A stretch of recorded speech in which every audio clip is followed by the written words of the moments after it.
digital taxi cab operators, or known as e-hailing apps in Kenya. The other petition will be by tenants of National Housing Corporation, and it concerns the welfare of tenants of the NHC Association in Changamwe constituency. That particular petition will be presented by the Honorable Omar Mwinyi. Other businesses before the National Assembly this Wednesday morning is a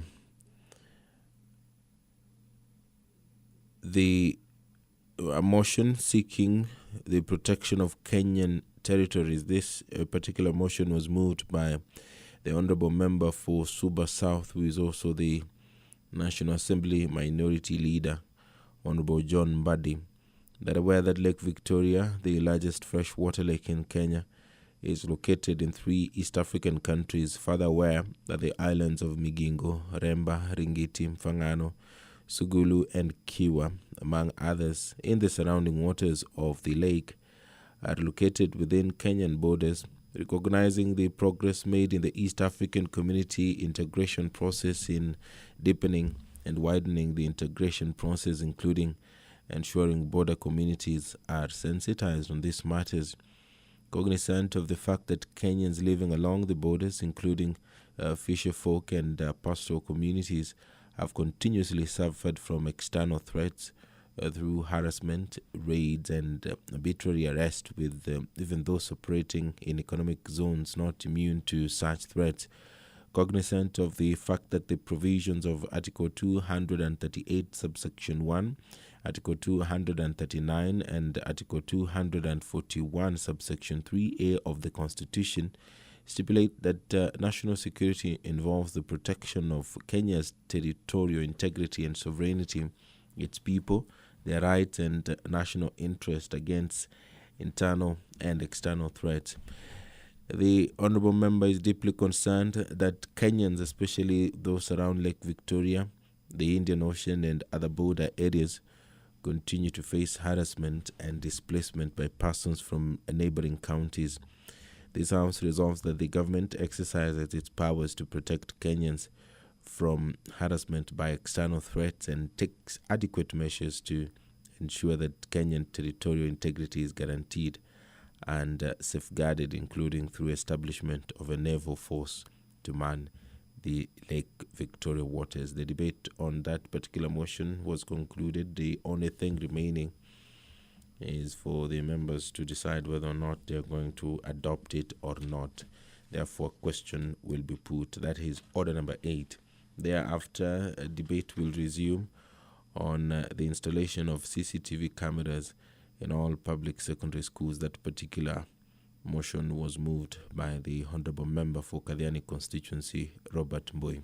If you're just joining us, these are live pictures from the National Assembly where business is about to begin. As you can see on your screen, there is the mace followed by the Deputy Speaker, Moses Cheboy. This broadcast is brought to you by the Parliamentary Broadcasting Unit, PBU, in conjunction with KBC Channel 1. It is a broadcast available on KBC as well as Bunge TV and on YouTube.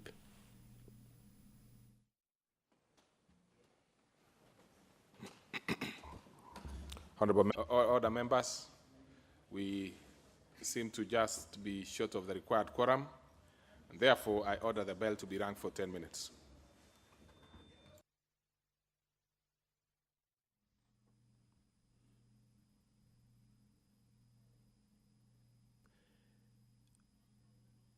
There is currently no quorum, and the quorum bell is being rung currently.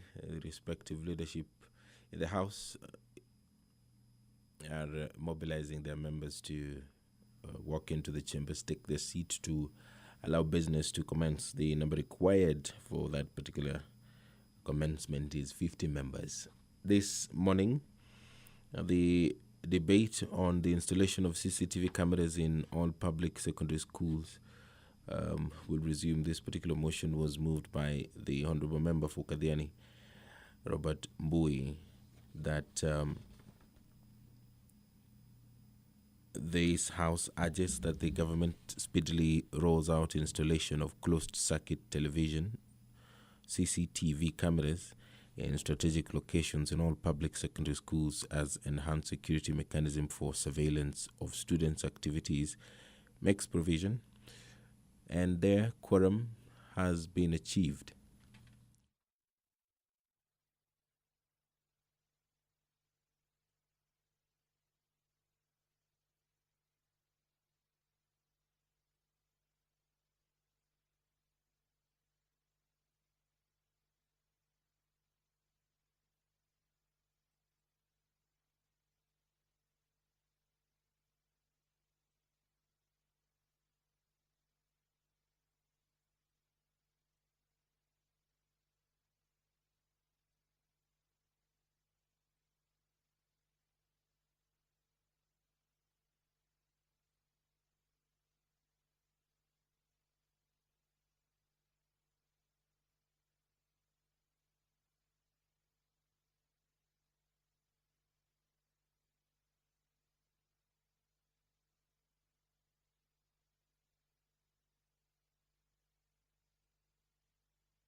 Order, members, order.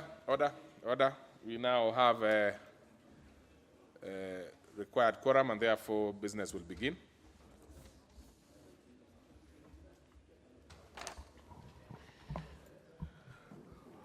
Order number 1, administration of oath. Order number 2, communication from the chair. Order number 3, messages. Order number 4, petitions. On this particular one, we have Honorable Arati. I can see he's pastoralist today. He's being nomadic. So let's hear from the member for Dagoretti North. Proceed, Honorable Arati. Oh, can you please? Oh, Thank you. Proceed. Thank you, Chair. Mr. Speaker, the petition that I have is the petition that I received while I was coming in to the premises of Parliament by the tax operators who are demonstrating. Therefore, I want to really present it before the House on their behalf. Mr. Speaker, this is a petition by the Transport Operators Workers Union of Kenya on creation of regulations of digital taxi / cab operators. One, Mr. Speaker, I and signed on behalf of the Public Transport Operators Workers Union of Kenya, draw the attention of the House to the following. One, that the regulations of the Kenya taxi has evolved from the formulation of the City of Nairobi taxi cab bylaws of 1963, based on the repealed Local Government Act. That two, that in the late 80s, the corporate tax company entered the market and were incorporated with the county government of Nairobi under the tax cap by laws of 2007. Three, that entry into the market of other tax providers like Easy Tax, Uber Kenya Limited, among others, occasioned the revival or review of current regulations to accommodate them. Four, that the Uber, the application-based tax provider founded in San Francisco, in America, in 2009, operating in 400 cities in 68 countries, entered Kenya in January 2015 as its largely disrupted market innovation. 5, that further, since inception, Uber services have been reinstated by traditional taxi operations on allegation that they create unfair competition as their prices are way too cheap. 6, that relatively low prices that Uber and other applications are offering in the market pose unfair competition since they do not incur other expenses like paying of drivers, maintenance, and running costs, among other, which local tax owner incur.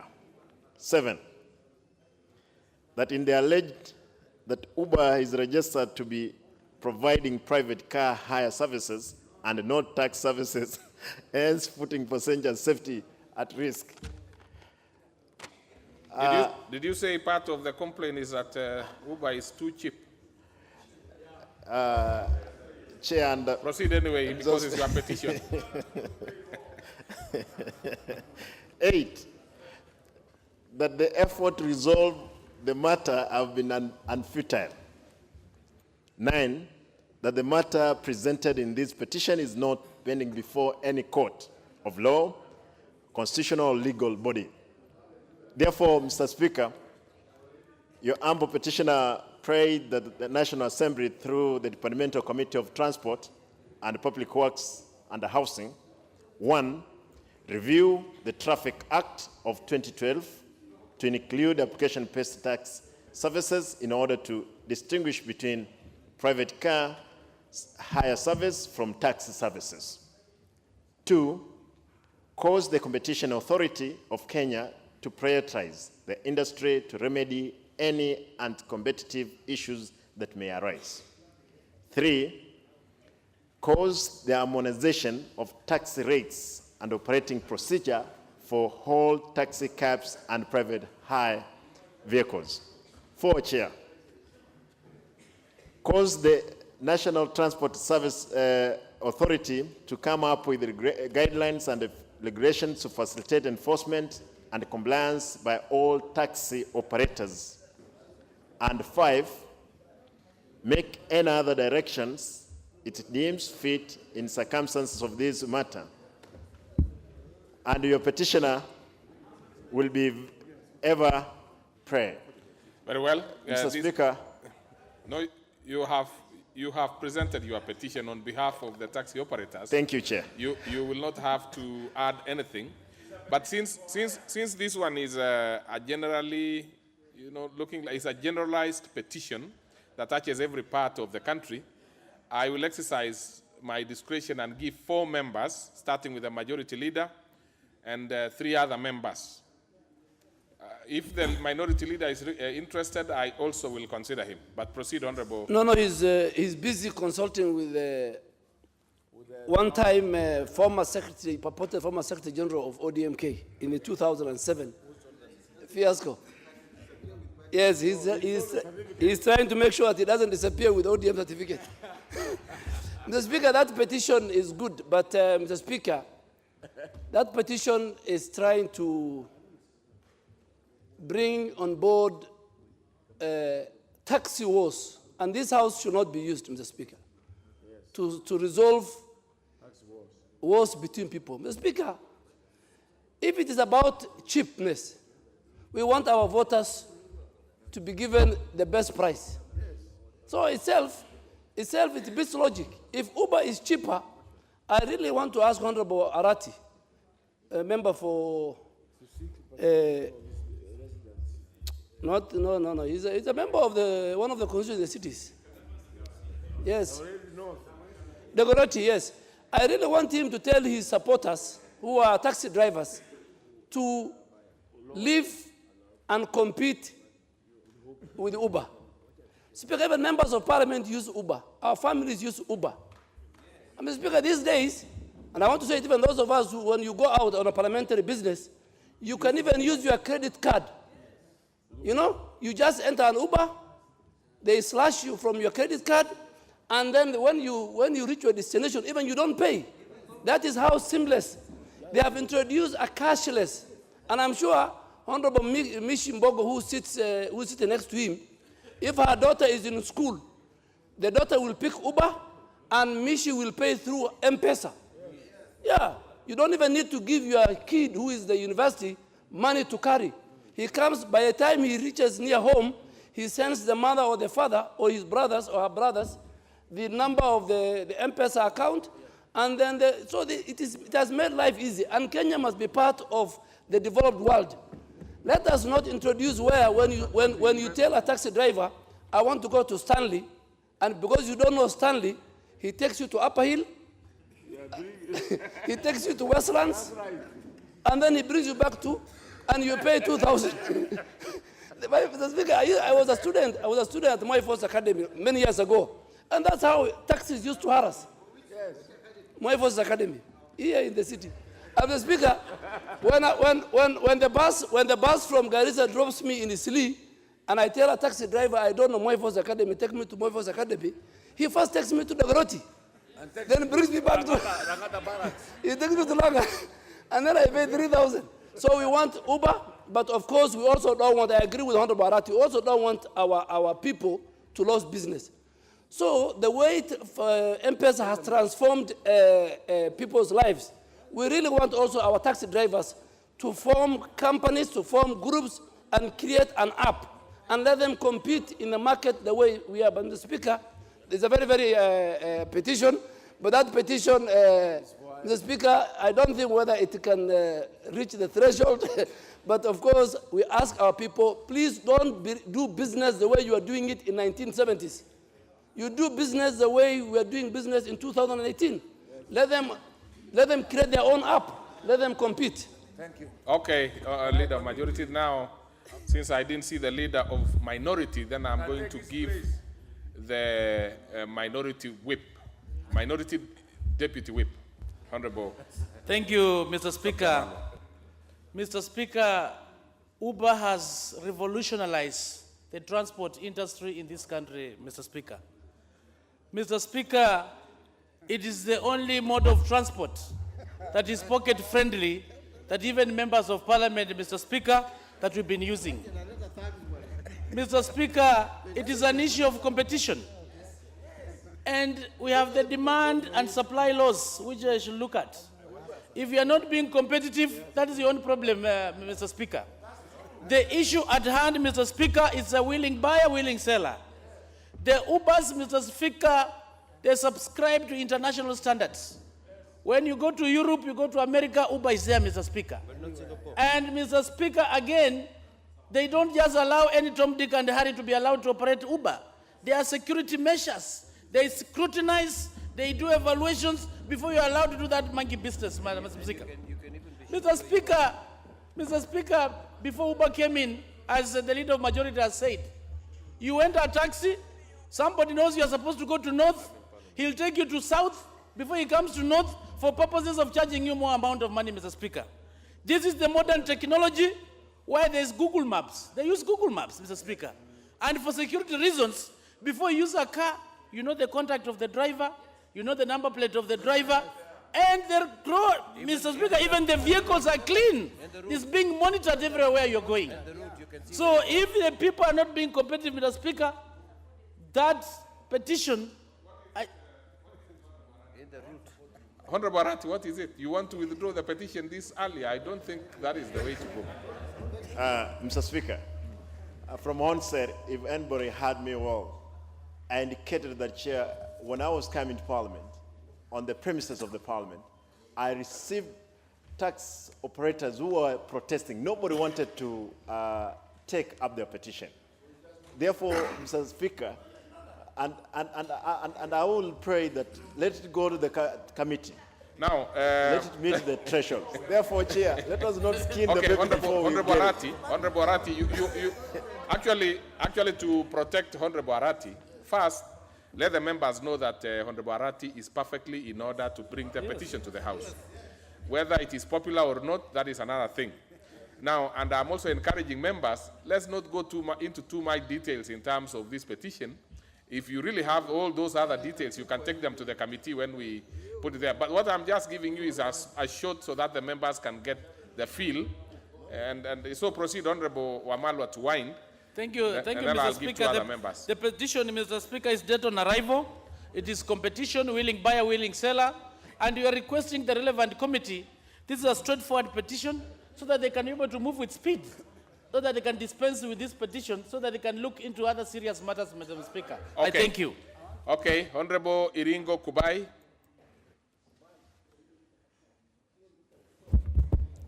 Thank you, Mr. Speaker, for giving me this opportunity to contribute to this petition. Mr. Speaker, it's in order to bring a petition in Parliament, and once it is brought, it means that there are some aggrieved parties somewhere who require to have a redress done, and that is in order for Honorable Arati to bring that petition on behalf of the complainants or the petitioners. But, Mr. Speaker, I personally find that it does not meet the threshold of looking at it because, Mr. Speaker, this is a competitive world, and we should open up for anybody to come to the market for the services. Mr. Speaker, as the leader majority has said, these other taxes, they arbitrarily charge people fares which are not, you cannot quantify because they just assume or guess what figures to ask. More so, Mr. Speaker, we have had cases of even kidnappings and people being molested or goods stolen because you cannot tell whose tax was it and where it belongs. But with the Uber and Taxify, Mr. Speaker, you'll find that you can identify the driver even before he comes to you. You will know the vehicle even before it has appeared where you are, and therefore there's some monitoring to that effect, Mr. Speaker. So let these other people also do their own they can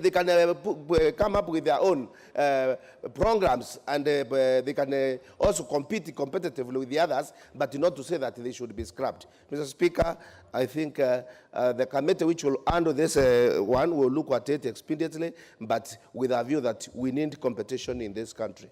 Okay. Honorable Omboko Milemba, member for Emuhaya. Thank you, Honorable Speaker. Without much ado, and to appreciate the work that Honorable Arati has done, because he did pick a petition that was hanging outside there, and indeed it needed to get to the House. But unfortunately, this is a petition that should not meet the threshold to be in this House, because you heard Honorable Arati himself in that petition say that Uber is charging far much more cheaply than the other taxis. Our intention as Parliament is actually to make sure that the Kenyans, the taxpayers, they get the most fair price of what they will be paying for. And if Uber is doing exactly that, then they are doing the best thing. What I would want to tell Honorable Arati and the petitioners is that competition cannot be blocked in this particular country. In fact, competition is the mother of all inventions and creativity. And therefore, they have a chance equally to also join that particular Uber, or to form companies that are similar to Uber, so that they can charge and compete effectively with the Ubers. Since the coming in of Uber, students, formerly we could not use taxis to send students to schools because the taxis were dangerous. You would give them a school-going girl, and they would disappear with the girl and would not know where the girl is. But now, with the coming in of the modern technology of Uber, you can safely give your daughter to Uber, and that Uber will take that student to school, and you can pay, and you will know where these students are. So, without much ado, Honorable Speaker, this petition, as it goes to the committee, it does not meet the threshold. I am tempted to stop members from discussing this any further, because the way I'm looking at it is that, you know, contrary to what Arati is intending to achieve, the members have actually decided to campaign for Uber now, which makes it very difficult for.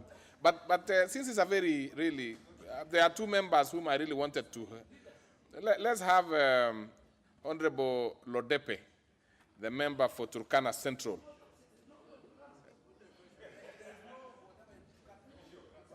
because it's interesting. If, we want to know if Uber can also work with the oil industry. Thank you, Honorable Speaker. Honorable Speaker, the purpose of this House is to give directions, is to give balance. When we bring a petition here, Honorable Speaker, the public expects us to give guidelines. When we are talking about the competition, Honorable Speaker, we cannot allow competition to kill other people. 90% of people who depend on taxis are people who cannot afford the technology. So when we say about technology, we should also give guidelines. I'm not saying, Honorable Speaker, protect me. I'm not saying we go against the technology. I'm saying call the two parties together and guide them so that they can compete. Yeah. Honorable Lodepe, obviously that cannot be the intention of Honorable Arati at all, because it's not about bringing together two parties. This is something that we need to canvass, put it in the committees. You make your recommendations. Honorable Ntoimaga. Thank you so much, Mr. Speaker. Who wants to inform? Mr. Speaker, just as my colleagues have said, Uber is very good for the public. One thing is cheap. Second thing is clean. Because they are brand new. They are so friendly, please. They are friendly to the pocket and also safe. You can reach anywhere without any problem. Secondly, Mr. Speaker, when you are using the old taxi, you can be given any amount of money, and sometimes you are taken the wrong direction, especially for ladies. Ladies fear but this one is digital. The moment you request for Uber, you know the driver name, you know the number of the taxi, and you know where you are going. So I think, and that it's not only Uber, there's also Taxify.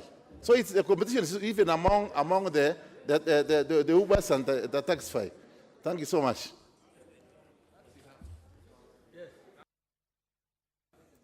I think it is enough.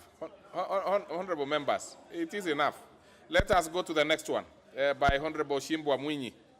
We can have the rest of the members participating at the committee level, and it is ordered, of course, that it goes to the relevant committee, which is Transport Committee. Proceed. Thank you, Mr. Speaker. First of all, I would like you to excuse me. We have just jetted in from Russia, and the weather is slightly different.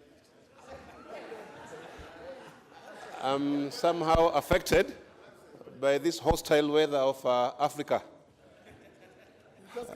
Nevertheless, Mr. Speaker, I have a duty to represent the people. What is it, Leader of Majority? I am on a point of order. What is out of order? Speaker, have you heard what the No, member I for didn't. Changamwe said? I didn't. What did he say?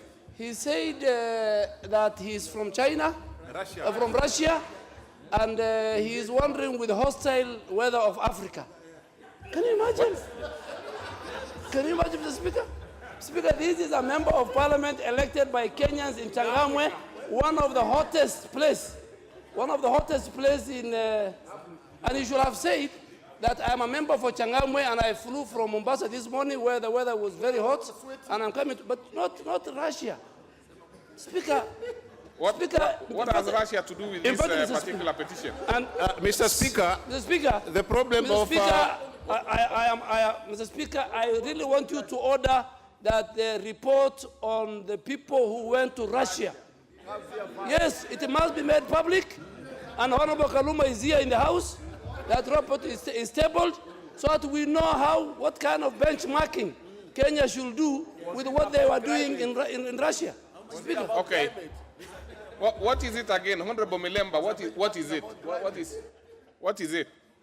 Honorable Milemba, what is making you so agitated? Thank you. Why, Honorable Speaker, sir, I feel that the member is not in order, is that, remember, these proceedings of Parliament are usually live. And if you talk recklessly, with ease, and almost carelessly, as to say that I've been in Russia and I'm now back in Kenya, where I'm now suffering from climatical change that is affecting me, then what is the public thinking about Parliament? Would we be the correct people to be staying in Kenya and representing them in Kenya?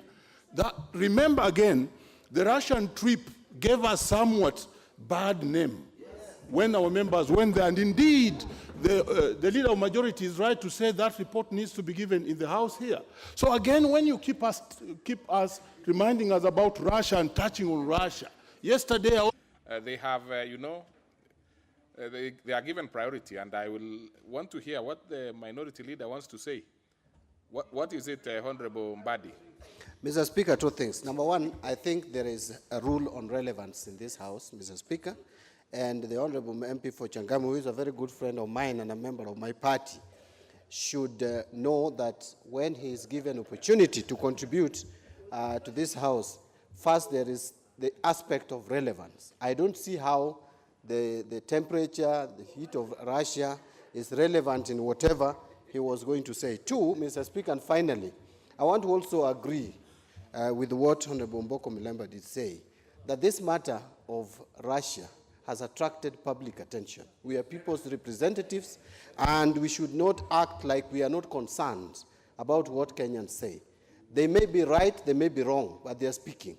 And that is why I think our speaker said that there will be a report to this House from members of who went to Russia. But if we are making it a joke to appear like we are actually despising the people of Kenya, I think it is not right. Because whatever resources that is spent for us to go to Russia, for those who went, is public money. And we should not demonstrate a kind of irresponsibility as if, because I believe that a member of parliament who went to Russia must have gone for a good cause. If there is any member who didn't go for a good cause, then that member needs to own up, apologize to Kenyans, and even refund the money. But when we make a joke of it, we are confirming that the fears of Kenya is actually true. So, Mr. Speaker, I think Honorable the MP for Changamwe needs to apologize, actually, to this House and to the people of Kenya for trivializing a very important aspect of let's benefit lastly from the wisdom of Honorable Jimmy Angwenyi and his age and his many terms that he's been here in Parliament. And that will be it. And please, let's leave out the issue of Russia. It will be canvassed and transacted at the appropriate time. Thank you, Mr. Speaker. As we leave the issue of Russia, I would like to know from the honorable member whether they went to benchmark on climate. If they did that, then he can tell us that the Kenyan climate is worse than the climate in Russia. Now, Honorable Member for Changamwe, kindly proceed with your petition. I think we can leave the irrelevancies for now. Thank you, Mr. Speaker, for protecting me. I was simply misunderstood just because they never allowed me to continue with what I actually was saying. But nevertheless, Kenya has the most wonderful weather in the world. Out of order, Honorable Kaluma. Out of order. Out of order. Proceed. Out of order. Thank you, Mr. Speaker, for protecting me. Honorable Kaluma, you'll give your report on Russia as time goes by. I, the undersigned. Honorable Kaluma, you know, let's give the Honorable Member for Changamwe time to canvass his position.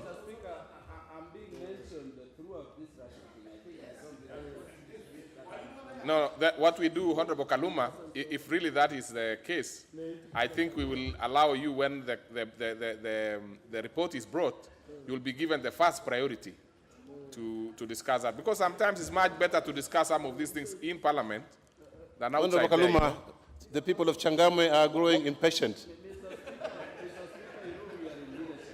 Yeah. And this casual mentions of members of serious national duties is something I don't think we should postpone, particularly when we are in the House. I beg. You don't have the mic. You don't have the mic. Mr. Speaker. You don't have the mic, Honorable Kaluma. Let's allow the member for Changamwe to. Thank you, Mr. Speaker, for protecting me. I, the undersigned, on behalf of residents of National Housing Corporation Tenants Welfare Association in Changamwe, Mombasa County, draw the attention of the House to the following. That Article 42 of the Constitution recognizes the right of every Kenyan to a clean and healthy environment which includes the right to have the environment protected for the benefit of present and future generations through legislative and other channels. That affordable and decent housing is one of the 4 big pillars contained in the President's manifesto. That residents of the National Housing Corporation Tenants Welfare Association have been tenants in the said estate for a long time, and they got the houses hoping to own them one day. That there has been arbitrary increase of rent by the management of the estate, leading to disparities despite the houses being the same and being similar. That repairs of the said houses are undertaken by tenants themselves. Cleaning is also done by the people who are actually tenants in the same housing corporation. That the sewer system is messy, occasioning tenants to contact individual experts to fix them at a fee, and this is too expensive. That further, the roofing material is asbestos, which contain hazardous substances that cause cancer and other respiratory ailments. That decisions made by the management are never all-inclusive, especially the ongoing construction in the estate. That currently there is an ongoing construction within the estate which hampers children from playing. That there have been numerous attempts to evict the tenants in the estate for no apparent reasons. That efforts to resolve the matter with the relevant government agencies have been futile. That the matters presented to this petition are not pending before any tribunal, court of law, or independent body. Therefore, Mr. Speaker, sir, your humble petitioners pray that the National Assembly, through the Departmental Committee on Lands, recommends that rent rates be harmonized, disputed areas be waived, sewer issue be addressed, maintenance of the houses be commenced with immediate effect so that the petitioner's plight is addressed.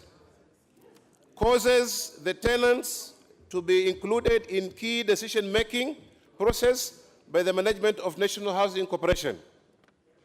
Intervenes on the matter to ensure that tenants are allowed to purchase the houses under the National Housing Corporation policy scheme on tenant purchase option, and makes any other order or direction that it deems fit in the circumstances of the matter. And the petitioners will ever pray, presented by Honorable Omar Mwinyi, member for Changamwe, Mombasa County. Very well. Thank you, Mr. Speaker. Thank you. I'm giving no opportunity to members to contribute to this particular one. But before we go to the next order, I will quickly recognize students from Kaani Lions Girls from Kathiani, Machakos constituency, Kinangop Sub-County Retirees Organization from Kinangop, Nyandarua, and in the public gallery, Ibiriga Primary School from Chuka Igambangombe, Tarakanidhi, Kikuyu Boys Secondary School from Kikuyu in Kiambu County. We also have Kivaku Primary School from Kaiti, Makueni County, Sheridan Academy, Gatundu South, Kiambu County, and Karangi Secondary School, Gatanga constituency of Muranga County. Very well, so let's proceed to the next order.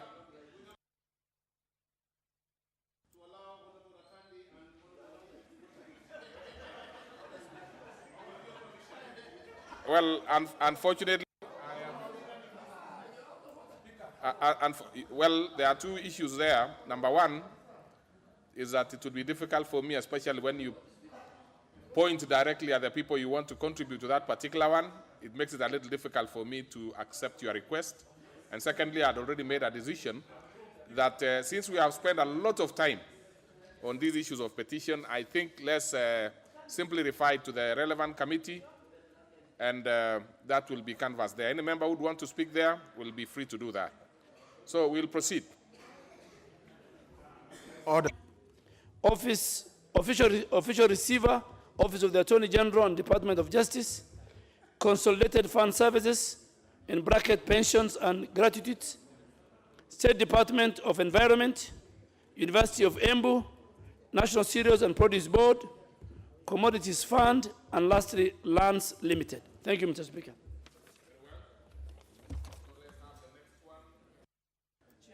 The Honorable Chair, Finance. Honorable Limo.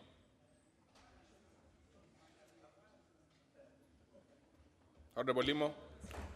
All right, thank you, Mr. Speaker. Honorable Speaker, I beg to lay the following paper on the table of the House today, Wednesday, July 25, 2018. A report of the Departmental Committee on Finance and National Planning on the vetting of the nominee for the position of the chairperson of the Salaries and Remuneration Commission. Thank you, Mr. Speaker. Very well. Let's have the Honorable Chair, Legal Affairs Committee. Honorable Cheptumo.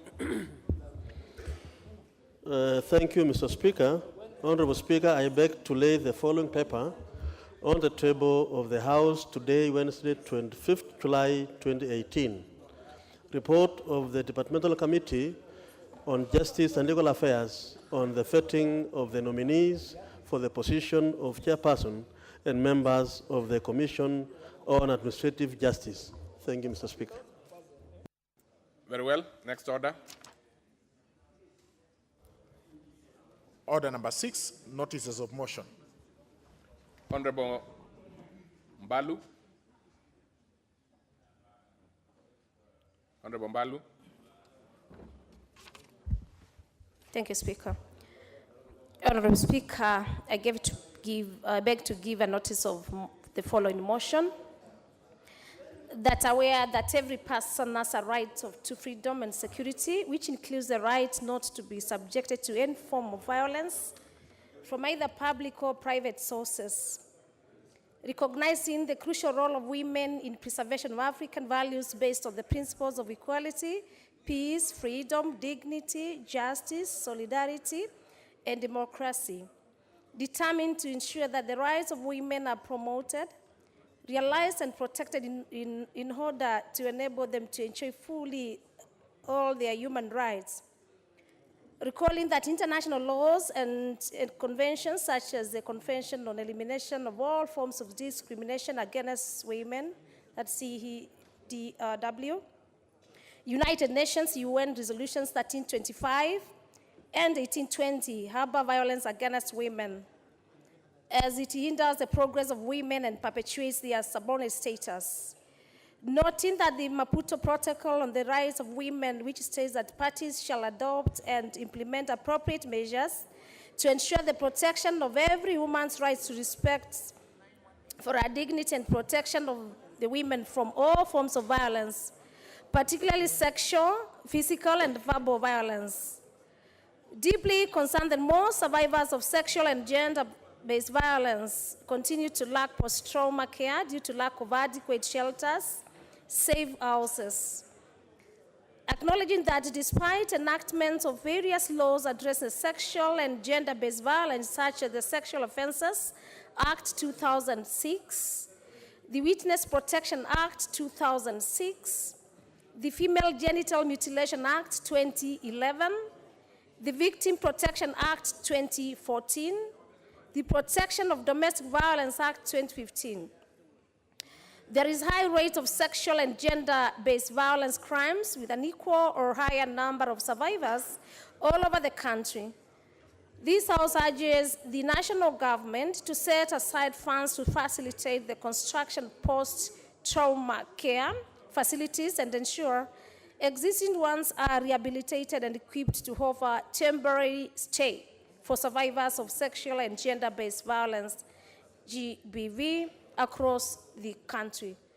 I thank you, the Honorable Speaker. Very well. Let's have Honorable Mishimboko. Thank you, Mr. Speaker, sir. Honorable Speaker, I beg to give notice of the following motion.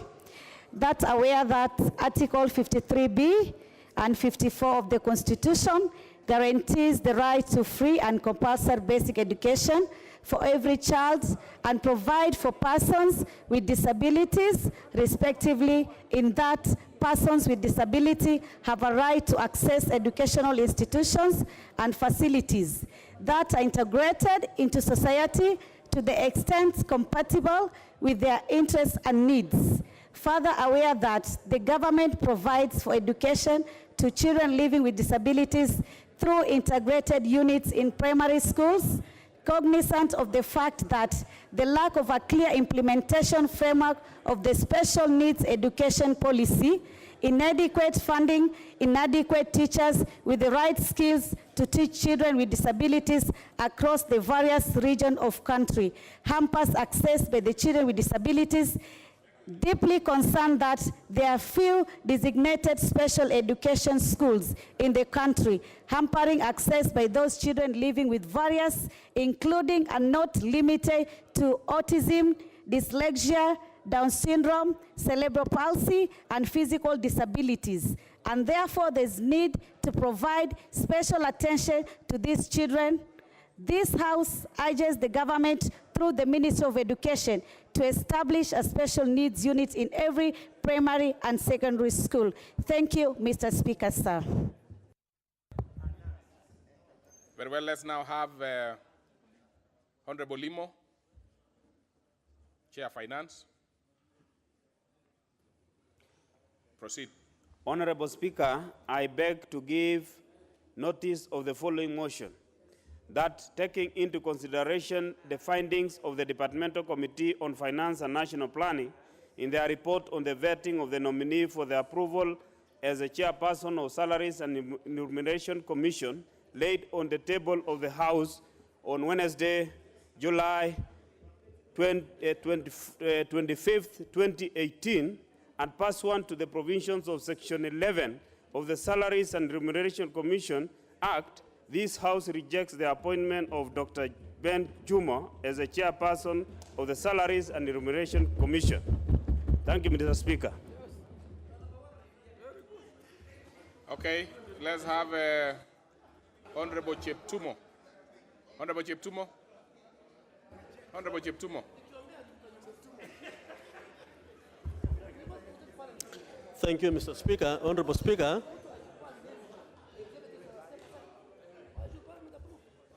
Honorable Speaker, I beg to give notice of the following motion. That taking into consideration the findings of the Departmental Committee on Justice and Legal Affairs in their report on the vetting of the nominee for approval person and members of the Commission on Administrative Justice laid on the table of the House on Wednesday, July 25, 2018, and pursuant to the provisions of Article 250, Sub-Article 2B of the Constitution and Section 11, Subsection 7 of the Commission on Administrative Justice Act, this House approves the appointment of the following persons to the Commission on Administrative Justice. 1. Honorable and displacement by persons from neighboring countries, this House resolves that the government exercises its power to protect Kenyans from harassment by external threats and takes adequate measures to ensure that Kenyans' territorial integrity is guaranteed and safeguarded, including through establishments of a naval force to man Lake Victoria waters. Will as many as of that opinion say aye? Many as of our contrary opinion say nay? The ayes have it. Next order. Order number 9, motion, installation of CCTV cameras in all public secondary schools. This is the motion by Honorable Mbui, and we still have a balance of an hour and 39 minutes. I want to caution members who have spoken to this, because I do not have the list of those who have spoken, should not make an attempt of speaking, because I will take very serious punitive measures. So I will assume that these who have made requests have not spoken, and if by any chance you have already spoken, you please will have to notify. Now let's have Honorable Wachira Kabinga.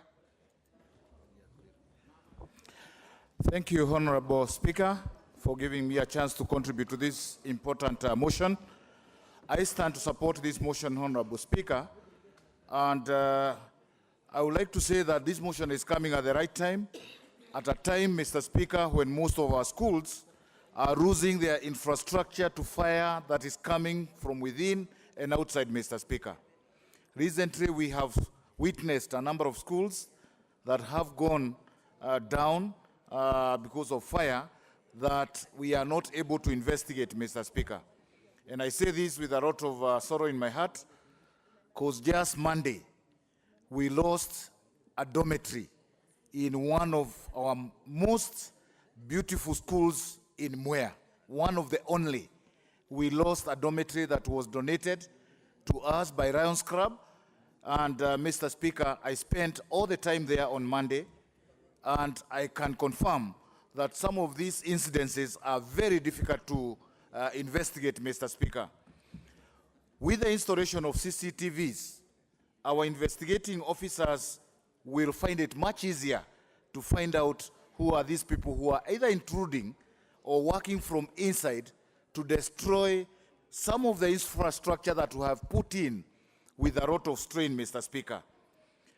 I know that some of our constituencies are able to do the installations of CCTVs through their CDF, but Mr. Speaker, I want to say that there are some constituencies whose resources are really constrained, Mr. Speaker. And it is unfair that we have constituencies comprising of only 2 wards, thereby having resources that can do this kind of work.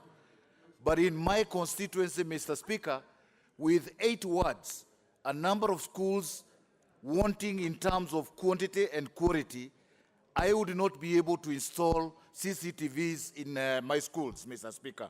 And therefore, I urge the government to roll out the installation of CCTVs as an activity that is not only important but a must, Mr. Speaker, because the amount of resources that we are losing to fire and other incidences, our children being mistreated, our children being raped in schools, all these incidences, Mr. Speaker, would be easily investigated if we have CCTVs installed in these schools. Mr. Speaker, we are struggling in a number of constituencies. In my constituency, for example, Mr. Speaker, I'm already organizing a Harambe in one of the schools by name Karoti Girls, and as I do so, on the other side, I lose a whole dormitory, Mr. Speaker, where investigation is unable to come out with reasons why or who did this heinous act of destroying an infrastructure that we have struggled to put in place, Mr. Speaker. It's therefore important that the government moves in, that the government puts in resources. We can stop other things, Mr. Speaker, and prevent, or rather ensure that we can be able to investigate and come up with solutions as to why some of these acts are happening in our schools, Mr. Speaker. Mr. Speaker, I have done my own investigation, and installing CCTVs is not an expensive exercise. All we need to do is to have the government spearhead it and to prevent the schools from being exploited by people who take advantage of every opportunity that comes up in this country, Mr. Speaker. If that happens, it will be a cheap exercise. We'll be able to roll it out to all the schools that we have in this country, and more so schools that are boarding schools, Mr. Speaker. It is pathetic that we have boarding schools that are very open to the outside world. The fences are not there, dormitories are near towns, and we have our girls and boys who are in those schools. And for that reason, Mr. Speaker, I think it's a high time we also take an audit of all our boarding schools in this country. We need to be very sure that our boys and girls are safe. We need to be very sure that interferences from outside, Mr. Speaker, do not happen. As I was going through these particular incidents, Mr. Speaker, I rant a lot that sometimes we could be having our girls and boys exposed more than we could probably know seated here in this house, Mr. Speaker. And for that reason, I think As I said, it's important that we take audit. It is also important that we allocate enough resources to secure these schools. It's no use to have a good laboratory, a good dormitory, a good class when our children are exposed to all manner of assault from outside, Mr. Speaker. I urge this House to approve this motion, to urge the government to ensure that we have CCTVs, and also, Mr. Speaker, I want to also urge that at an appropriate time, this House should review the allocation of CDF resources to our constituencies. Mr. Speaker, I stand to support this particular motion. Thank you. Honorable Manzo, member for Makueni. Thank you, Mr. Speaker, for giving me an opportunity to support this very important motion. Mr. Speaker, CCTV in secondary schools and any other government installations, even primary schools, Mr. Speaker, will be a very, very important idea. First and foremost, it will store evidence in the event a student performs arson or any other crimes within an institution, such that it is easy to identify the perpetrators, whether they are intruders to the school or whether they are students in that particular. Mr. Speaker, it will be important that we have a budgetary provision, even if it's going to be a supplementary one. And my proposal will be it goes through the CDF system because it reaches the schools easily, and the school boards and the members of public in case of day schools will be able to participate and be able to make sure that their schools are installed with the CCTV. Because we must address the issue of the budgetary allocation. Is it the Ministry of Education? Is it the CDF?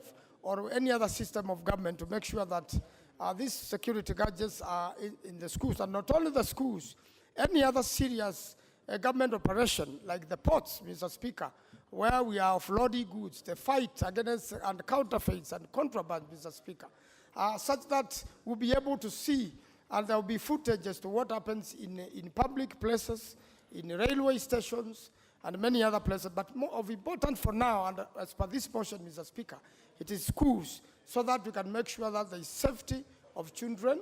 A lot of times when schools are banned, at times children lose lives, and it has happened in the past.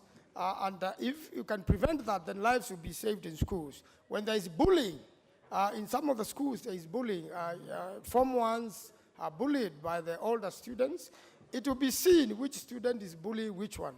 And it will monitor and surveil the institutions 24 hours, Mr. Speaker, such that even intruders cannot come to the school, and that the safety of our children will be guaranteed. Mr. Speaker, I support this great idea and urge members to support it so that we can implement it as quickly as possible so that we can prevent further loss of public property. I thank you, Mr. Speaker. Very well. Let's have Honorable Tuwei.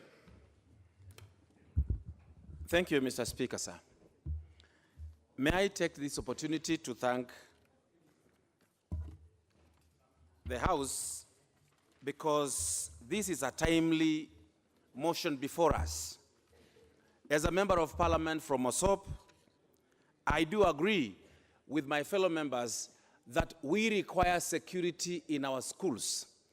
Our children spend much time in school, and the only thing that can give us guarantee of their safety is to provide CCTV or CC cameras that can help in trying to secure and also preserve and protect what we have within the school.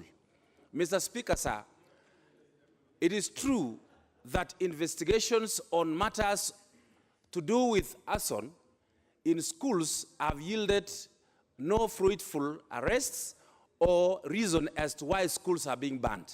It is better we do have these CCTVs placed in strategic places in our school to help us understand what goes on. Mr. Speaker, sir, recently in my constituency, we realized also that the reason as to why this happens is related to how the schools have been managed and how the schools are managing issues to do with security. We realize that some of the schools have no fenced, they are not fenced, There are not walls. There are no protective fences to enable outsiders not to encroach into the school compound, especially at night. One thing that is surprising us, and many, is that when students are in their preps, their dormitories are said to go up in flames, and one wonders what goes on at night. Mr. Speaker, I do agree and support that we do have a reasonable cost factored in from either the school fees or from the ministry in order to have all these properties secured. Lastly, Mr. Speaker, some of us and all of us have gone through schools. We never banned schools during our time. What has really happened? What has really changed? Is it the issue of our society? Is it the issue that students, or actually society itself, is against some of the changes that may be in one way or the other be corrective when it comes to punishment? What are the real issues really in our society, and especially our students? It is actually wrong for one to believe that a student can be a criminal as early as they are in school without all of us understanding the going on or what goes on within the schools. We do get information that religious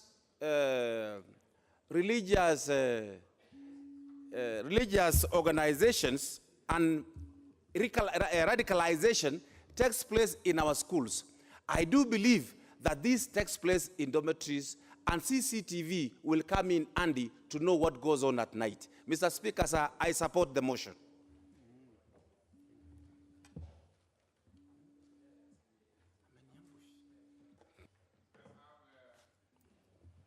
Let's have Mbogo Menza, member for Kisauni. Mbogo Menza. Hello.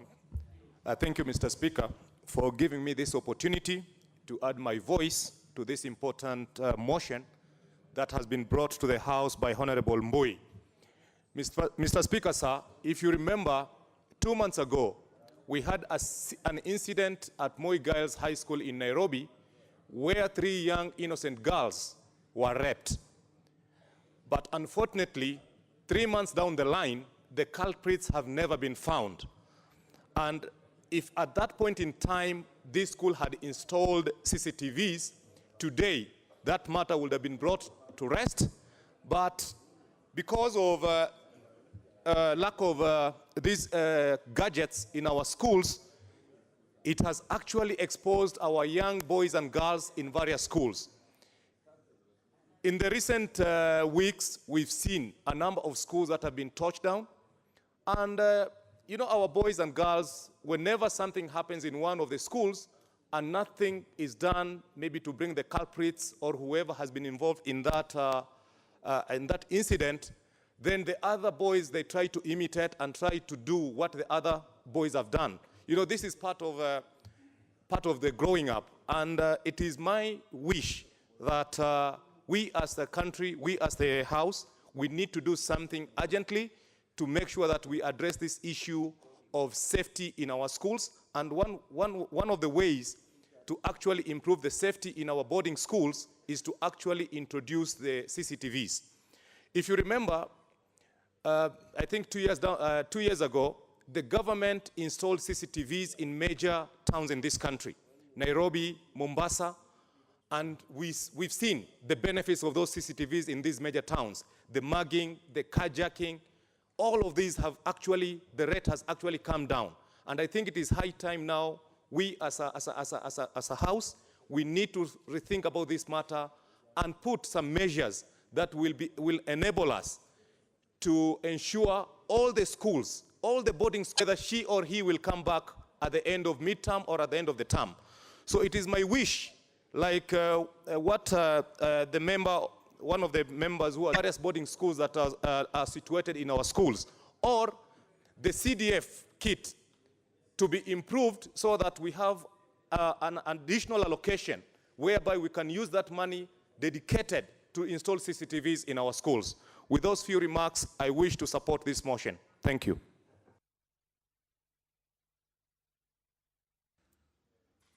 Very well. Honorable Raso Dido. Thank you very much, Mr. Speaker. Mr. Speaker, I rise to support this motion by Honorable Bui. And I want to thank him. I didn't know that he comes from background of family that was running Kenya's security for a few generations. Mr. Speaker, the issue of security in our schools is really very important. Because as a parent, when I send my young son or daughter to school, for 8 hours or for a boarder who will be there for 3 months, then I feel the safety and comfort of that child while the child is in the presence of the school. Mr. Speaker, without really pondering what to do in this motion, first of all, as the patrons of the CDF kitty, we should take it upon ourselves to support our schools so that it becomes part of the school infrastructure. The CCTV installation. Mr. Speaker, in the constituency Order, of Honorable Sankok. Saku. Honorable Sankok, what is it? Is it that you are welcoming a new member to your very large family? Yeah, please take your seat. What is it, Honorable Sankok? You know, you are out of order. I'm tempted to actually take some steps against you. But what is it? Let me hear what you have to say. Yes, let me hear you.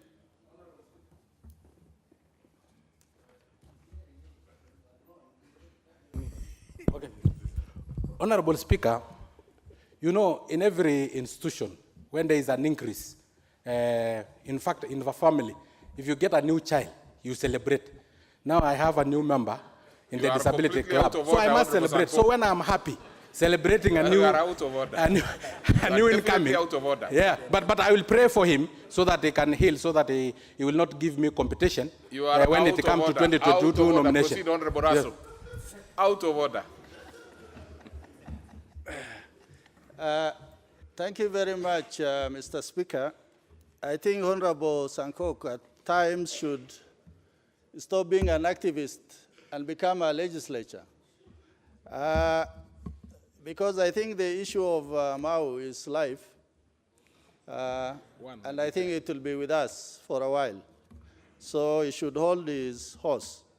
Mr. Speaker, I want to say that we want to applaud those schools that have already installed CCTV in their schools.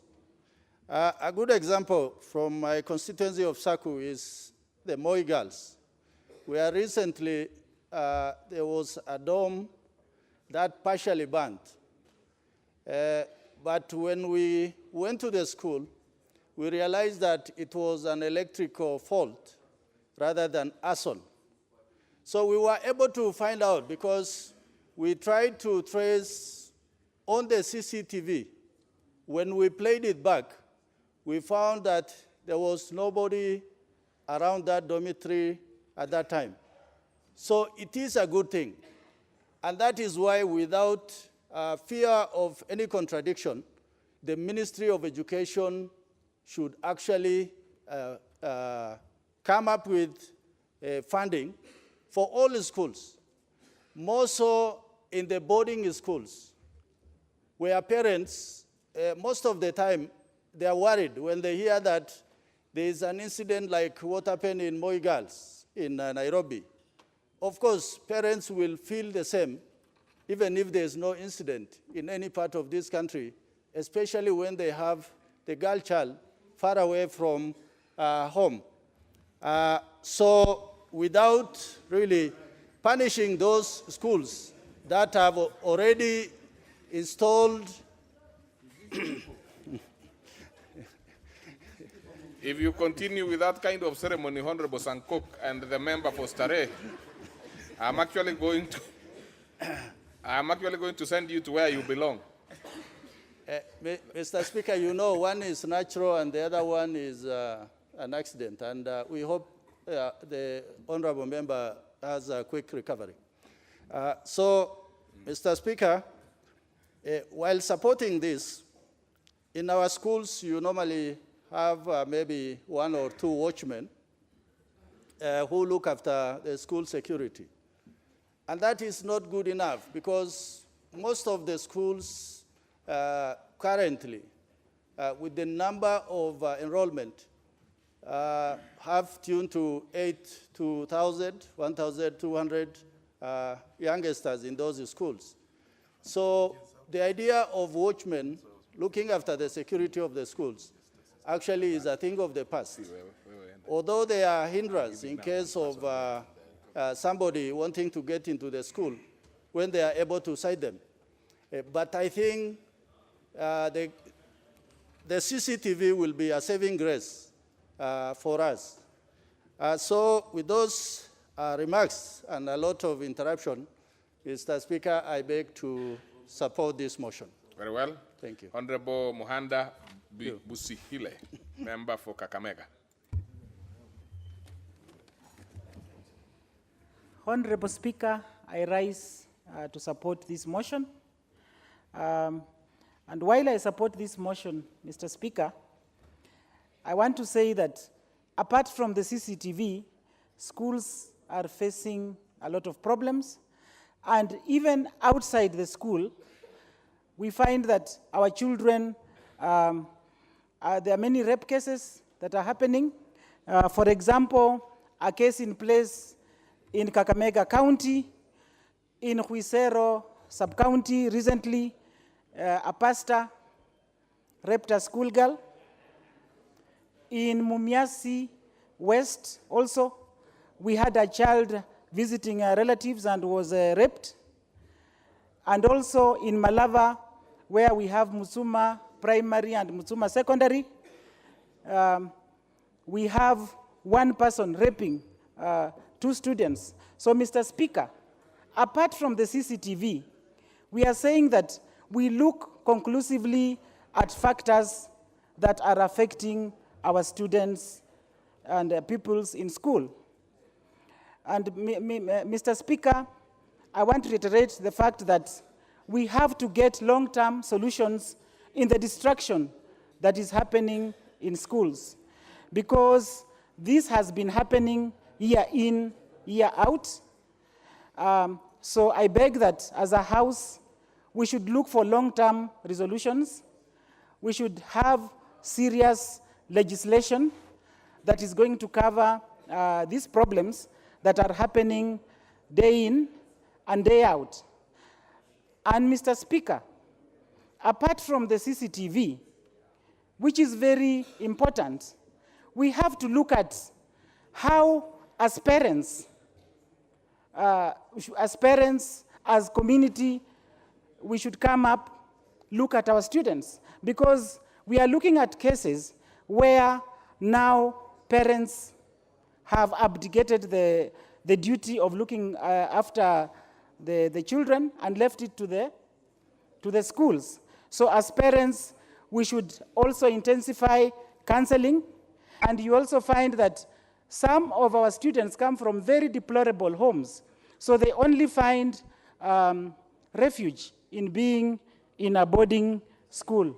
So, Mr. Speaker, I support this motion of the CCTV, and I support the fact that apart from that, we should look at long-term solutions and other factors that are affecting our students. Thank you, Mr. Speaker. Very well. I heard you say that there's a proposal that we should ban boarding schools. I hope it is not B-U-R-N, it is B-A-N. But very well. We shall have the Honorable Wanyonyi, member for Westlands. Thank you, Mr. Speaker. I was just complaining to your colleague who has just left that he does not see my when indicating I want to speak. Mr. Speaker, I want to support this motion, Mr. Speaker. Mr. Speaker, the trend that is going on in our schools is actually worrying. Mr. Speaker, protect me from this kamkunji behind me.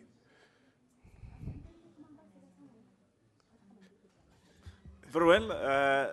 Members standing behind the Honorable Member for Westlands, kindly allow him to contribute so that he can put his thoughts. Thank you, Mr. Speaker. Kindly. Thank you, sir. Mr. Speaker, the trend going on in our schools is actually worrying. Schools are being destroyed.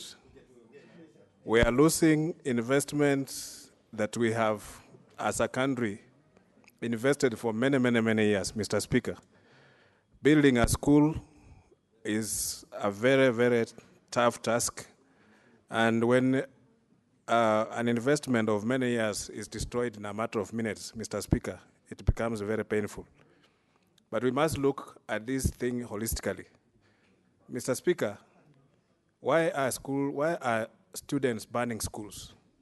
We must investigate that because it is something that I think borders on a psychological problem. And we must also stop criminalizing some of these actions of young children, of students, so that we can, Mr. Speaker, as my dear sister, member for Kakamega County has just indicated, we need to do something on the issue of counseling. We look at what is going on. These are young people who are in adolescent stage, and they tend to be very reactive, and they might react on a small thing and become very, very, very bad. And sometimes these young people, Mr. Speaker, they imitate what they see, and they learn from some of the things that are happening around them. And this is the trend that is going on in our society. We must also investigate ourselves as adults, because some of the pronouncements made by people incite this, because when they see you behaving badly, they will behave like you. So we must always look, as we invest into these gadgets, what next? So we must also look at how we can improve on the values, and also look at the children and see what is it that is happening that is making them ban schools. Second, Mr. Speaker, we find also, as parents, we need also to know our children properly. Sometimes we leave this task to teachers, and teachers, when even they call the parents to school to go and address the issues affecting their children, most parents don't go, Mr. Speaker, because we are too busy. So until we learn that we must always be close and know and understand our children, sometimes when you are told these things are happening, it becomes very difficult. Mr. Speaker, one of the things that we have learned about, like the issue that happened in Moi, Nairobi, because that instant, Mr. Speaker, later on it was said that it was actually fellow students molesting the other girls. It wasn't somebody from outside. And I've heard it also from other schools, Mr. Speaker. There is a trend that is going on, Mr. Speaker, that there is a trend of lesbianism and gayism in schools. And some of these things, Mr. Speaker, it must be addressed carefully, and we must be careful how to deal with it. Otherwise, criminalizing this thing is not going to help. Throwing young children in prison is not going to help. We need to deal with the issue as it is. It is bad, but we must address it head on. Mr. Speaker, thank you for giving me an opportunity to contribute. I support this motion. Very well. We shall have the Honorable Dr. Toom. Thank you, Mr. Speaker. Honorable Speaker, we have witnessed a lot of defilement in our schools, A case in point is Moi Girls in Nairobi. So I support this motion because we want all our public schools to have CCTVs. Why? As a member of Security Committee, security for our children is a priority. Everyone in Kenya must be secure. We know there are people who are HIV positive, and we cannot allow our children to be defiled, and we cannot allow our children to be sick. So we need to install CCTVs so that when we take our children to boarding schools, us as parents are secure wherever we are. When we have these instruments in our schools, the suspects will be held responsible. They'll pay for their deeds. We know that when properties are lost, are banned, when schools are banned, the country is brought back in economic development. It's a setback. A case in point is Territorial Girls in Nandi County. It was taught in a span of 2 weeks this month. So us as politicians of Nandi County will be invited to fundraise so that the school is brought back. So we need to put CCTVs in our schools. And Honorable Speaker, it is not a matter of having CCTVs only. We are to engage psychologists in all our schools. I'm a social worker by probation. If we cannot deal with the root cause of the problems which our children are undergoing, we'll just install them, but we'll see problems because it is a machine which can be switched off at any time if they know where it is located. So we need to engage psychologists in all the public schools so that they can address the issue of our children. Another issue, Honorable Speaker, all our schools, majority of our schools are just open. There are no walls. We need to protect our children. The children are the leaders of tomorrow. They need to sleep in a secure environment. So this issue should be addressed from all points. So I've said I support this motion, and I had some honorable members talking. I did not say everyone is HIV positive. I said the culprits. If you see somebody is running and raping our children in schools, that person must be sick. If it is not HIV, if he is not HIV positive, he has a psychological problem. So I did not say all men are sick. I said the rapists, those who go to schools to rape our children. Thank you, Honorable Speaker. I support the motion.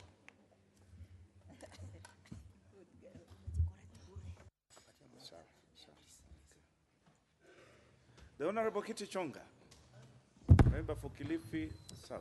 Thank you, Mr. Speaker, for giving me this opportunity. And I rise to support this motion strongly.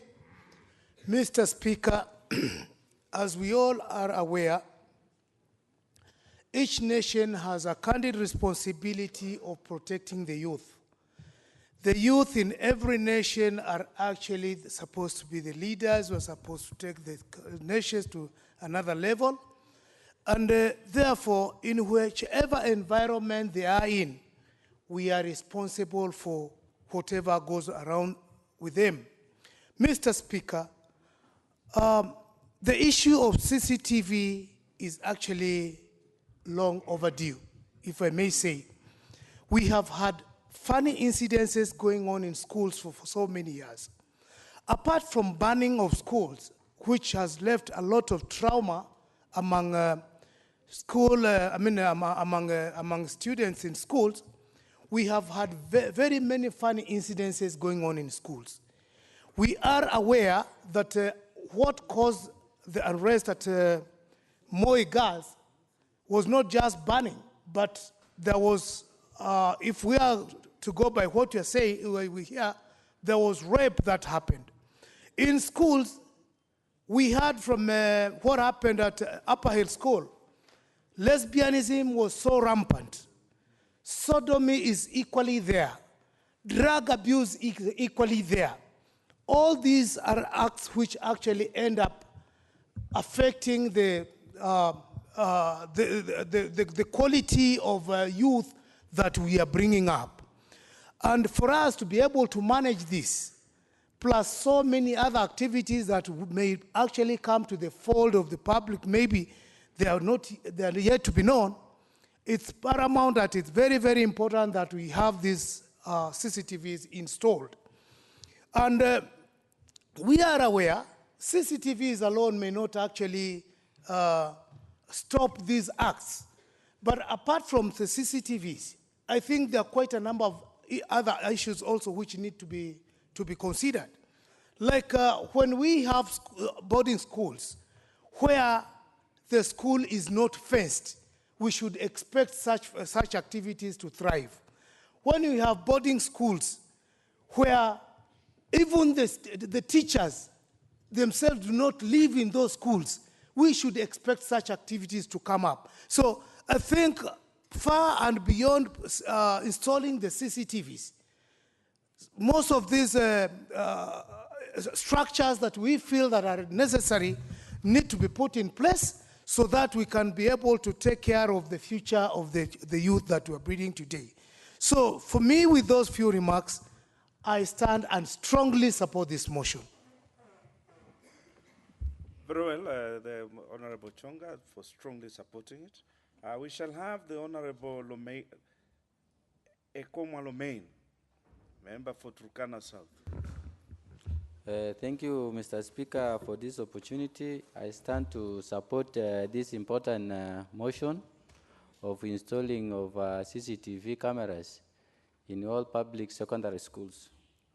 Mr. Speaker, it's really discouraging and disgusting to send your child to a school expecting adequate protection and security and good performance, only to realize that your child has been assaulted, your child has been raped in school. You can see a scenario where, for example, Mr. Speaker, a student comes from a place like Kibich, reporting to Moi Girls, Nairobi. And then a parent is told, your child has been raped in Nairobi. How long will that parent take actually to arrive to Nairobi? It will take long.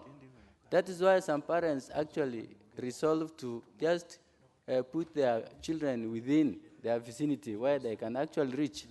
So, Honorable Speaker, it is the role of the government to ensure there is adequate security in all public schools and even private schools, because the children who are in schools are there for future generation, for the bright future.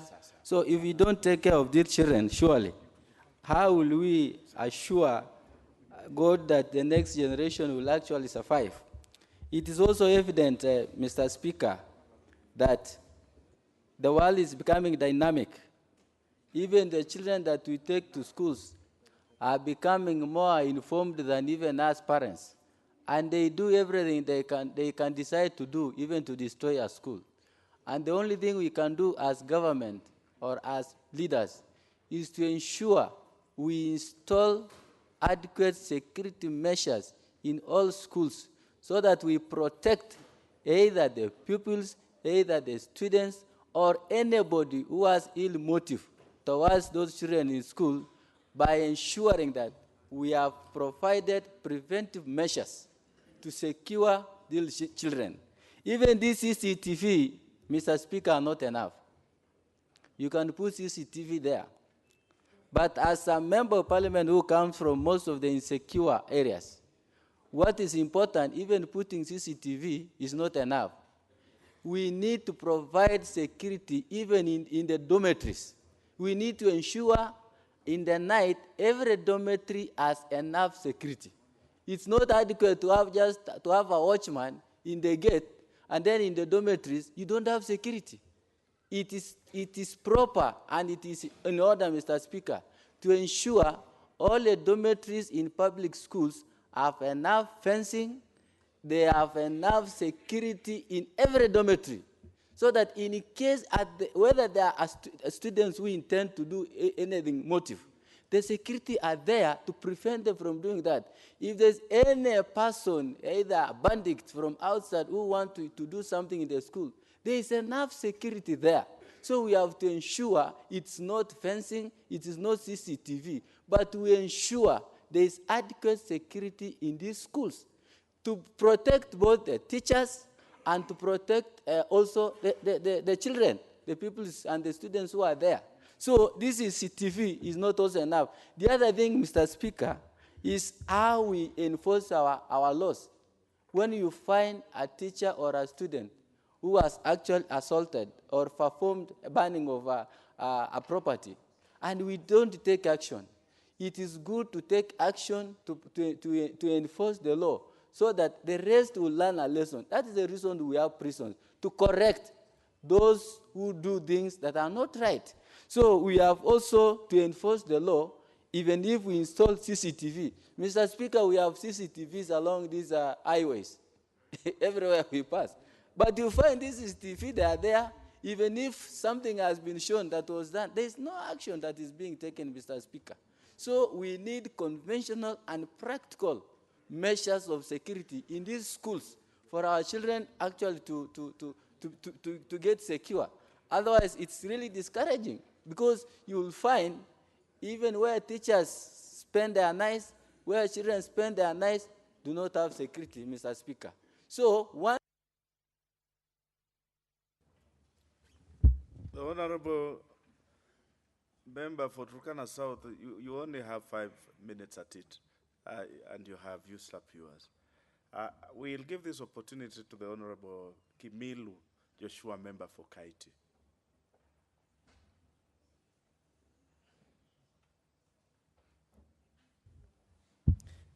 Thank you, Speaker, for giving me this opportunity to join my colleagues to support the motion of installing CCTV cameras in our schools.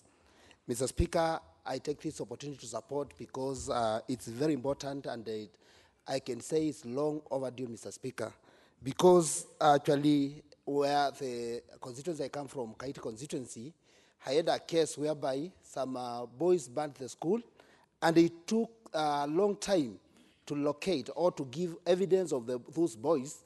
But if we had CCTV cameras in that school, actually it could have given us a shorter time or shorter period to identify those boys.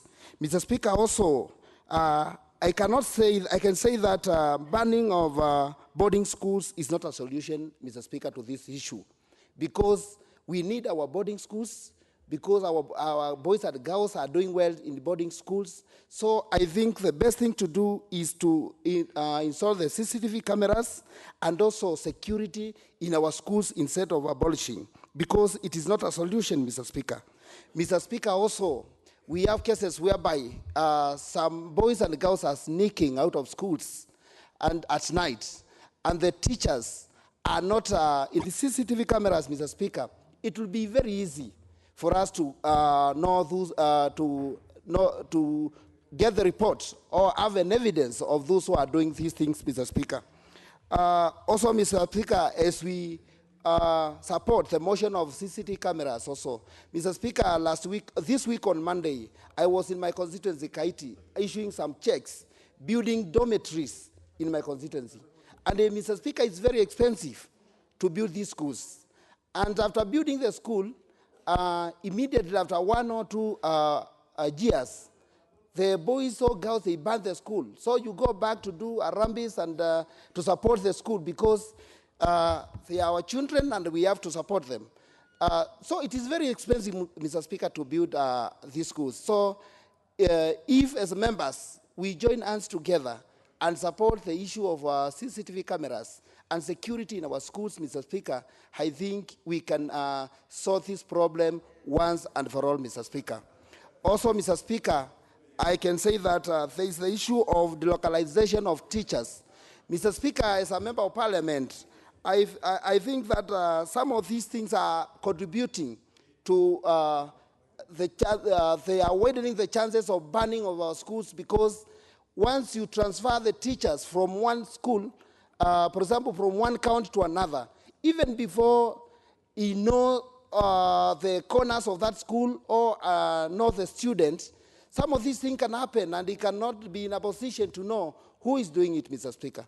So I think the Ministry of Education has to do something on the issue of delocalization, because I cannot support it, because we are bringing issues and problems in our schools, Mr. Speaker. So, Mr. Speaker, as we support the issue of CCTV cameras, Mr. Speaker, we also need good planning by the Ministry of Education and also Ministry of Internal Security, because we need security in our schools. In case of anything like banning of school, we need to see a quicker response of our security in our schools, Mr. Speaker. So, Mr. Speaker, for those few remarks, I beg, I stand to support CCTV cameras in our school. Thank you, Mr. Speaker. The Honorable Sankok, David. Thank you very much, Honorable Speaker. And from the onset, let me start by saying that I do support the installation of CCTV cameras in our schools. But honorable members, let us ask ourselves a few pertinent questions. One of them is that we have installed CCTV in our major highways. Have they solved the issue of traffic jams, overlapping, and crimes that come with the highways? Have they solved? The second pertinent question that we have to ask ourselves, to which extent are we installing this CCTV? Is it in the school compound? Is it in the dormitory? Is it in the bathroom? Because some of these issues, drug peddling, and even immorality will happen in a place that we may not necessarily have placed our CCTV camera. Honorable members, we are also narrowing our installation of CCTV camera to simply crimes that are associated with rape and probably banning of schools. But we have more problems in our institutions of learning, more than just mere rape and banning of schools. We should look deeper and see the root cause of all these problems. Honorable Speaker, I believe the problems that we have in our schools, only 5% to 10% will be solved by CCTV. I'm not opposing installation of CCTV, but we have to go a bit further. The Committee of Education must go a bit further and look into the problems that of our schools, bedeviling our schools. And for me, Honorable Speaker, we have to divide the problems bedeviling in our institution into two. One of them is associated with teachers.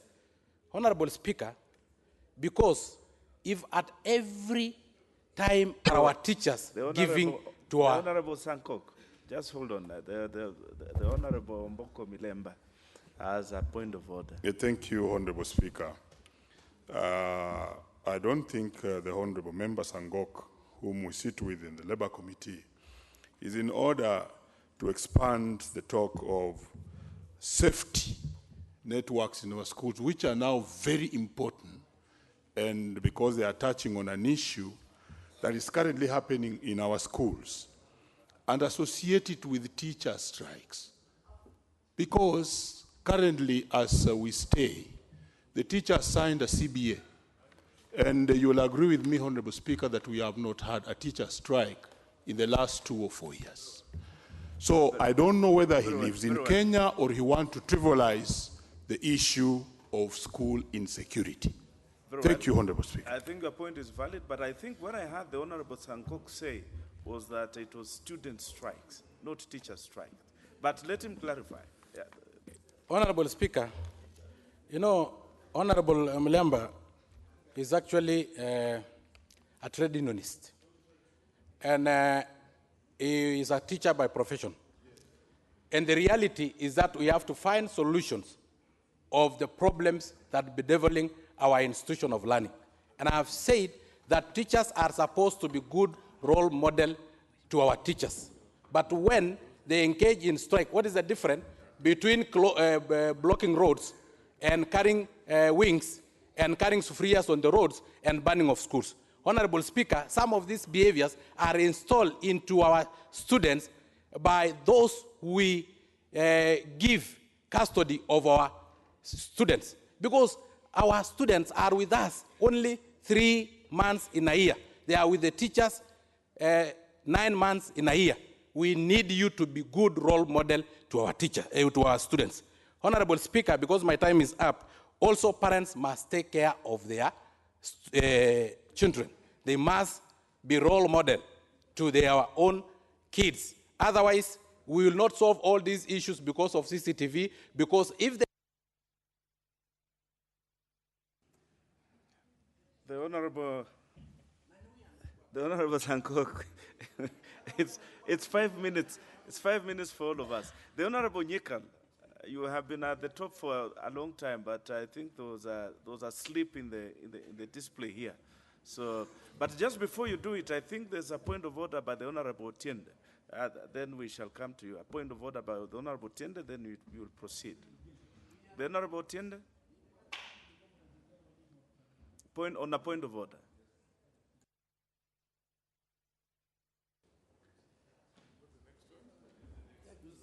Let me use this.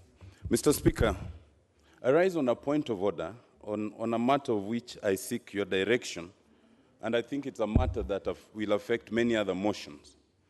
Mr. Speaker, I notice that this motion suggests installation of CCTVs in all public secondary schools in the entire country. By definition, Mr. Speaker, that must require money. My understanding of Article 114, Sub-Article 2 of the Constitution is that it is not only when a money bill comes to Parliament, specifically the National Assembly, that the procedure must be adopted, but it also includes when a motion that involves money comes. And therefore, Mr. Speaker, under Article 114.2, if in the opinion of the Speaker of the National Assembly, a motion makes provision is a money bill. Under C, investment of public money is a money bill. And under E, matters incidental. Mr. Speaker, while I would not have a fundamental issue with the motion, except to the extent that it assumes that all public schools have electricity, because all CCTVs must have some sort of power, and also to the extent that in the second last line, it includes profiling of alleged perpetrators. You cannot profile an alleged perpetrator. That is unconstitutional. But the fundamental question, Mr. Speaker, for this and similar motions is that I would like guidance on whether this motion has gone through that requirement of the Constitution, of the committee, which in this case I imagine is the Budget and Appropriations Committee, and of the views of the Cabinet Secretary, so that it can be substantively debated. I seek your guidance, Mr. Speaker. Very well. The Honorable Tiende Amolo, you've raised a valid point, but if you look at the motion itself, you will see that what the motion is trying to do here is to urge. It is to urge. It is not in any way imposing a charge on a public fund. That is Article 114, 3B, where it says that where it is imposing. It is urging the government, not imposing a charge. So I think it is in order for us to do this, because the imposition will be much later on if we now take up this motion and take it into the next stage, where we shall now be imposing a charge on the public purse. So I think it is okay, and it is also in the opinion of the Speaker. if it is. And I think this motion had received the approval of the Speaker. And I believe it is for the reasons that I've just given, that it's just urging. It has not yet reached that stage where it is imposing a charge. So I think that is quite in order. We shall proceed with the Honorable Nyekal. The member for Kilifi, what is out of order? Why don't you want to let the Honorable Nyekal? And I would just like to inform the learned lawyer on that. No, I think he's satisfied. He has, no, I would like to inform him about something. I think he... No, you are out of order. The Speaker has already expressed himself on that, and it is enough. No, it is enough. The member for Kilifi South, Kilifi North, you will have an opportunity to speak. Let the Honorable Nyekal have his say also. Thank you, Mr. Speaker. I rise, Mr. Speaker, to support this motion. But at the same time, Mr. Speaker, state that this really is a very small part of the problems we have in the education sector.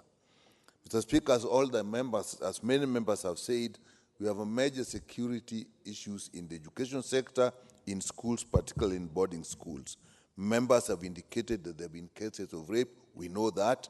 We know that there have been cases of destruction by fire, amazing destruction of our property by our own students, for which we pay as parents. Our children burn the dormitories, then we pay.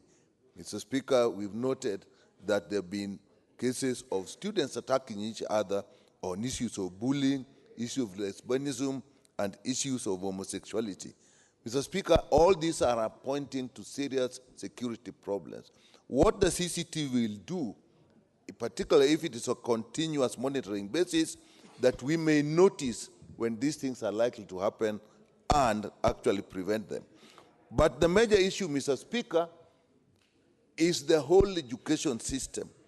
There must be something going on wrong that we need to look at. If we look, for example, at the issue of discipline in schools, Mr. Speaker, as we know now, there are very few provisions for discipline by the school heads and the school boards. You can no longer give a corporal punishment. We know that is not allowed. Expulsion, Mr. Speaker, which is now called exclusion, is a long process that many schools actually get tired before they can get to the issue of expulsion. And Mr. Speaker, we provide counseling, and yet we talk about counseling, and yet it is impossible to get counselors in all the schools. So I think we need to look at the area of discipline in schools. So Speaker, even in the community at large, as parents, have we abdicated our duty of parenting to actually leave it to the schools? And worse still, Mr. Speaker, sometimes when there are attempts to actually discipline our children in schools, we as parents have actually reacted very negatively. Teachers have been taken to court. Teachers have been attacked. And Mr. Speaker, all this actually is bringing the issue of massive indiscipline in schools that reflect in these ways. So even if we have the CCTVs, Mr. Speaker, I think we will be treating the symptoms and not the cause. In my view, Mr. Speaker, we need to look at the whole educational system and the policies. We have had fantastic reforms, some of them very good, but if we look at the result that we are getting, these well-meaning policy reforms need to be scrutinized in detail, and particularly in areas of implementation. Look at the issue of cheating in exams. A fantastic thing, it worked. But if you go into details to discuss with teachers, one of the issues was that the change in the structure of exams. Our students have been used to memory exams. Now this was changed to application exams. And definitely we have kids that are really not prepared to do that. And yet, that is what the country needs. In this day of technology, you don't actually have to remember everything. It is how you use that. And so that is an important area we need to look at. We look at the issue of free secondary and free primary education. It is in policy, but if you go to all schools, schools still actually put on levies that parents pay for.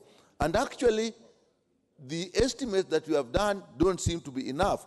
to the extent, Mr. Speaker, that some schools actually keep double accounting, one for the Ministry of Education to see and one for the reality. We talk of 100% transition in schools, yet at the same time we are saying we cannot establish new secondary schools. We have a new curriculum, and Mr. Speaker, I don't know whether I don't see that we actually look at the prerequisite resources that we'll need. We are making good effort in teachers, but what about infrastructure? Delocalization, Mr. Speaker, I don't think we had enough sensitization and preparation. In summary, Mr. Speaker, as I support the CCTVs, we need to look at the policy implementation. The reforms are good, but I think we need to look at the implementation strategies. With that, Mr. Speaker, I support. We shall have the Honorable Murigi Paul, member for Igembe South, and I believe one of the youngest people in Parliament. Yeah, thank you, Mr. Speaker, sir, for giving me this opportunity to contribute to this important motion. Mr. Speaker, sir, I have experience in high school since I am 4 years old from the time I walk out of the high school. So I understand the difficulties which the young people who are in high school are encountering. It is very important, Mr. Speaker, sir, to congratulate or to tell Honorable Boy thank you for emerging or for coming up with this important motion, which will be covering many criminal cases which are occurring or taking place in our institutions. Mr. Speaker, sir, it is important to note that many of the cases which are, or the insecurities which are taking places in our institutions are recognizable, since there is no device which we can use to trace and know who are the culprit or capable of committing those students. And at the same time, we will curb the criminal activities which normally take place in the institutions. Because you will tend to see some of the students sneaking out of the school without any recognition by the teachers. This will be one of the devices which can be used to trace their movement outside. At the same time, I would like to urge the parent to be vigilant also to their kids, since most of the time or most of the hours which are being spent in school is more than the ones the time which the students spend in their homes with their parent. So it is better for the parent to be monitoring their students while they are in progress with their academic, to get how they are faring. Since even though we will install the CCTV camera, it will not be that more effective, or we will not be able to cover all the criminal cases which are occurring in our institutions. So, Mr. Speaker, sir, it is my humble request to my fellow members to support this important motion so that it can be passed, and even in our institutions, we can be having those gadgets installed in our schools. So I beg to support. Thank you.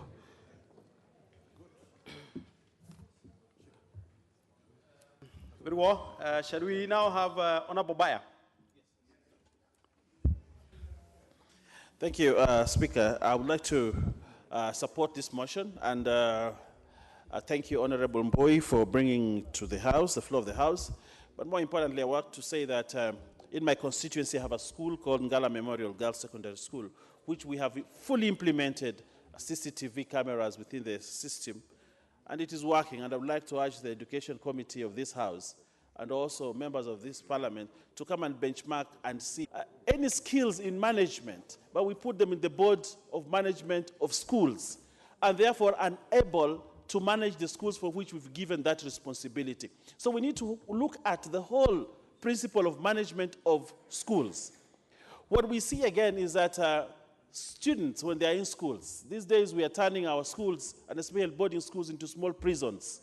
What we want wall fences, we want high gates, we do not want anybody to visit, we do not want, even if the child has issues that he must talk to a parent, he has to wait until a parent's day or an open day that comes in after 1 month. That child, when he experiences this, then he slides back into indiscipline as an expression of the frustration that he goes through while he is in school. Why? Because we think the best way to bring discipline in school is to guard the school, make the kids more confined, make the school experience exclusion completely throughout the term. This gives frustrations to the child and therefore finds a way to express himself by doing something that everybody else will notice. So, colleagues and Mr. Speaker, we need to ask the Minister of Education to sit down and look at the whole sector. We should not only reform the curriculum, but we should reform the way the schools are managed. And we should also look at a training program for every principal that is going to manage a secondary school must have a certificate that allows him to manage not only a secondary school, but a boarding school. That way we'll be able to cut off all these problems. Many countries have gone through our this phase of life that we're experiencing as a country. But we have boarding schools in Europe, we have boarding schools in every part of this world. Why aren't they experiencing the problems we're experiencing in Kenya? Is this just a Kenyan problem, or is it a problem that every developing country faces in its education system? And these are the things that historians and history of education scholars will be able to give us information on how to run our secondary schools. We have a lot of sociologists in this country who will be able to help us find the problems within our education system. But what we have in Kenya is we do not want to use the professionals that we have. The people we have trained in management of schools, we do not want to use them in the management of the system. What we do is we put people in management positions because they are our friends, because they are our relatives, and because something else has happened for that person to be put. A lot of these people who are managing these schools, if you put them through an interview, realize that they may not even qualify for them to manage boarding schools. So, Mr. Speaker, sir, I would like to support this motion, but call for an urgent national conference to discuss management of secondary schools and especially boarding schools in this country. Thank you. We shall now have Honorable Obo Mohammed.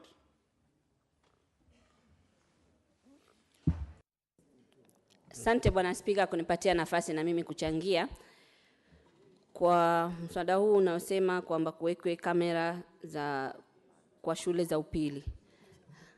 Pictures kwa lugha ya kimombo CCTV. Mimi ningependa kuchangia na naona ni jambo la muhimu sana kuwekwa hizi picha.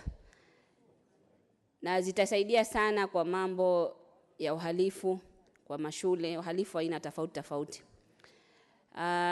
Itaisaidia Kenya kaunti zingine sana, Lamu pia inasaidia wodi zingine, lakini kama wodi ya Basuba, hata wakiniona mimi nachangia mambo ya kamera wanashangaa. Basuba wodi hata shule moja ya upili hawana. Saa hii tunavyozungumzia, mimi mtu akizungumza zaidi mambo ya hizi kamera, nashangaa hata kule Basuba walimu wa shule za primary hakuna. Shule zimefungwa, shule 5. Watu wanaongea mambo ya kamera, sisi shule sahihi Basuba ward shule 5 zimefungwa, wanafunzi wanaenda kusoma Hindi ward. Na asisitiza komiti ya elimu kuangalia swala hili zaidi, kwamba inasikitisha watu wanazungumza mambo ya kwenda mbele, wengine wanazungumza kamera, wengine wanazungumza mambo mazuri mazuri. Pahali kama Kiangwi, Milimani, Basuba na kwengine, shule zote zimefungwa na walimu hajui watarudishwa lini. Ni lazima waangalie swali hili kwa kina. Maana tunaambiwa Wakenya ni sawa, lakini bado hatujakuwa sawa. Bado watu wa Basuba Ward wanaona bado hawajapata kuwa sawa na Wakenya wengine. Mimi sitaki kuchangia zaidi, tunangojea mswada wa Cashew. Naona hata time inaisha, twende kwa mswada mwingine. Asante Bwana Speaker. We are not there yet, Honorable Mohammed. Next is Honorable Atadi Onunga, member for Alego Usonga. Okay, very well. Next is Honorable Wanyonyi Kevin, member for Kwanza.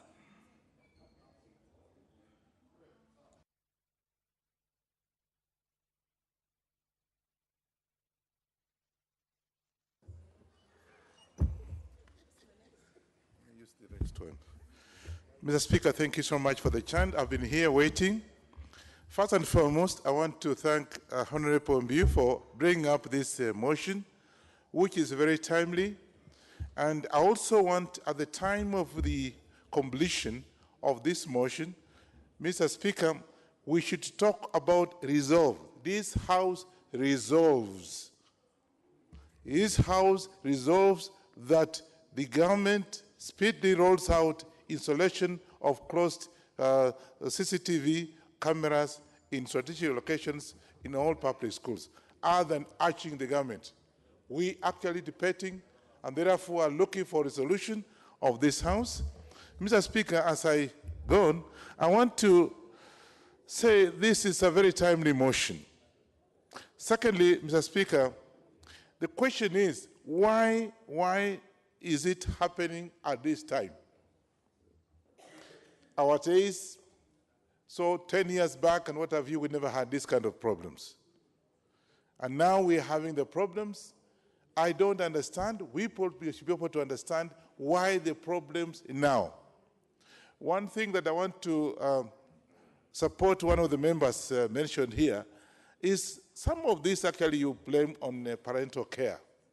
Mr. Speaker, we have left our children to others to take care of them. With cases where we don't even know, even when you are called to go to school, Mr. Speaker, I have cases where I'm told the parent doesn't even know what is happening. He only sees the child when the school actually closes.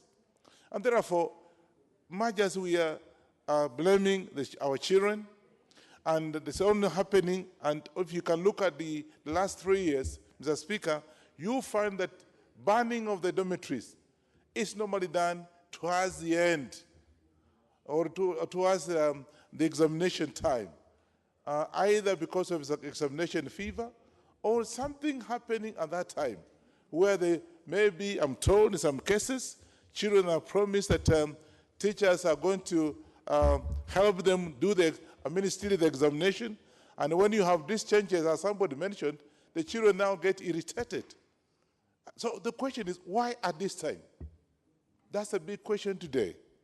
And secondly, Mr. Speaker, I also want to say that look at the cost of actually putting up a dormitory. I put up dormitories in my location, my sub-counties. It costs over 10 million shillings. And somebody somewhere doesn't even care. So this, again, the passage of this motion will be able to assist us, at least be able to have more schools actually have the electricity, because I think this happens normally in the evenings, and children sneak out and then hide somewhere because it's not well lit, and we find that actually the same children are the ones that get involved. And as we talk like this, I'm told, even the recent cases in my school, my area, and Honorable Barasa is here, Kamsinga, which is a very old school and very disciplined, also had a dormitory banned and no arrest. So therefore, I think the children should be able to be taught, parents should be responsible, teachers, and I want to agree with the previous speaker that some of the teachers, before they are given responsibility of being the heads or being the principal of the schools, must be vetted. the Minister of Education should be able to have a curriculum, a way of vetting the principals, that if you now have a principal going to a school from one place to the other, he should be vetted and should have the ability to at least be able to administer the school, apart from being the day school, whatever, even having the boating facility as well. Last year, not least, Mr. Speaker, I supported this motion, and I also want to move this motion to go a long way and also have the government installations, also hotels set up with this CCTV. I think that would be the best way of dealing with security in these places. I support. Very well. Yes, I'll still come back to my left. I must go to my right first before that. The one on top from my right, Honorable Mwangaza Kawira.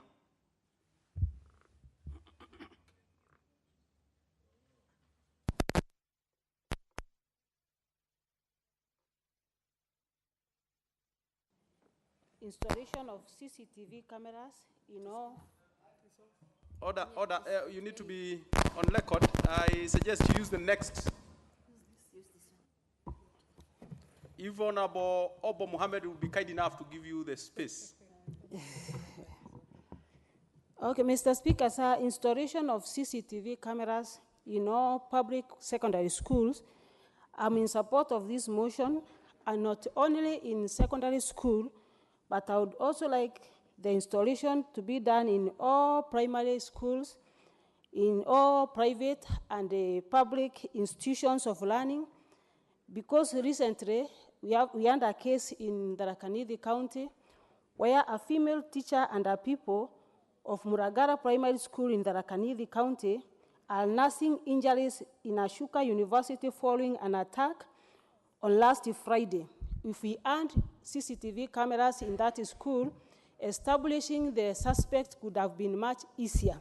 Mr. Speaker, sir, I would also support this motion because it prevents, and as the saying says that prevention is better than a cure, it is much more important to prevent, because these cases have been so many in our places. And Mr. Speaker, sir, in comparison to the damages that are done by the suspect or by the criminals, it is important that we see and we put all the CCTV cameras in our institutions to avoid many damages, to avoid incurring losses, to avoid and to prevent our girls from being raped and our school being touched. In our homes, Mr. Speaker, sir, we have CCTV cameras.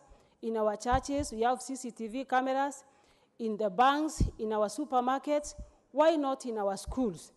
It is our duty as leaders to urge the government or relevant authorities to have CCTV cameras in all public schools, in all secondary schools, in all learning institutions, so that to avoid a lot of damages and incurring a lot of losses from our institutions. Mr. Speaker, sir, these cameras help a lot when installed in our places. We have so many cases of students cheating in exams. If we have CCTV cameras in our schools, we shall monitor and see that our students are doing exams without cheating. If we have these CCTV cameras in our schools, trespassing, vandalism, and even use of drugs in our schools will be reduced, Mr. Speaker, sir. Mr. Speaker, sir, we have a lot of cases in schools where our students or our small young Form 1s are being bullied. So if we have these CCTV cameras, we shall lessen the cases of bullying among our students. Mr. Speaker, sir, I want to support this motion and say that if we can avoid them in other institutions, why not in our schools? That is where our children are. That is where our eyes are. Let us support this motion and have the CCTV cameras installed in all private and public primary schools, secondary schools, higher learning institutions, and in this case, we shall prevent a lot of damages. Thank you, Mr. Speaker, sir. Honorable Osotsi Godfrey. Thank you, Mr. Speaker, for this opportunity to contribute to this motion. Mr. Speaker, I stand to support this motion. but I have very serious reservations, Mr. Speaker. Mr. Speaker, whereas on the face of it, it looks a good thing to have this CCTV installation in schools, but I know that this motion has been precipitated by what is going on in our schools at the moment, the crime in our school. But as some of the members have talked about, I think Honorable Baya and Honorable Nikal, the issues affecting our schools are more complex than just having CCTV installation. And that is the truth. I have managed to visit a number of national schools in this country, and I've seen it for myself. The congestion in classrooms, the congestion in dormitories, the congestions in laboratories. Mr. Speaker, it is pathetic that even national schools are not well equipped to handle large number of students. We have serious issues about accommodation. Even some schools, they have serious issues with sanitary facilities. One of the national schools, in fact, next week we are doing a harambe for one of the national schools in Western Province so that we can construct a sanitary block for the school. So instead of us going into issues of CCTV, can we start by handling issues that affect the schools? CCTV is a good thing, yes, but what is the priority? The priorities differ across the schools. There are some schools that don't even have laboratories. There are some schools that don't even have enough teachers. So if you give them CCTV, it's like I am suffering from malaria and you are giving me Panadol. You are not solving the problem. Mr. Speaker, the other concern is the technology. It is not just the CCTV. What technology is being used? If we want to have sustainable CCTV installation in schools, then we must go for the appropriate technology. We must have CCTVs that can withstand weather conditions, outdoor CCTVs that can withstand vandalism from students. Otherwise, we'll spend a lot of money installing this CCTV, and then the next minute, the students will vandalize this thing. It cost about $300 to set up an appropriate camera for CCTV. And probably, depending on the vastness of the school, you may need up to 20, 30 cameras. That means you will spend up to $10,000 to do installation of cameras alone. We also have maintenance cost. Maintenance cost, Mr. Speaker. Monitoring cost, because you will need to have a central monitoring facility. And Mr. Speaker, on technology, in other countries that have implemented this system, you must have an interaction with the parents. How can the parents monitor their schools using the CCTV? Therefore, it means, Mr. Speaker, you must go for IP-based CCTV, so that when I'm at home, I can log on to my internet and observe my child in class. So there is the issue of technology which we must look at. There is the issue of cost, because I've done calculations. If we have to set up this in all the schools, we'll need a minimum of 30 billion shillings. What is the priority? Is it having teachers in schools? Is it having facilities in schools? Or having CCTV? We have had CCTV. Very well, Honorable Member. Point made. Shall we now have Honorable Mutua Balasa? Thank you, Mr. Speaker, for giving me this opportunity also to add my voice on this motion. And from the very onset, I want to state clearly that I do not support this motion because a CCTV is not a security system, but is a complementary of the security system, Mr. Speaker. We have had, what we need, Mr. Speaker, is a complete audit of our security systems in our schools. And I want to urge the Ministry of Education to stop their activism.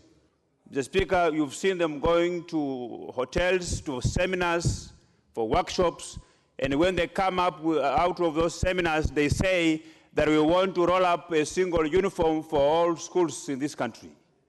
Mr. Speaker, what we need is a security system that will ensure safety of our students.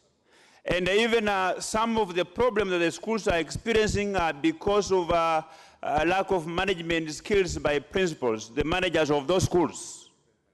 Mr. Speaker, it is very important to understand that we should move away from the tradition of coming out to do firefighting and do what we call a complete audit with the recommendations on how we are going to secure our schools.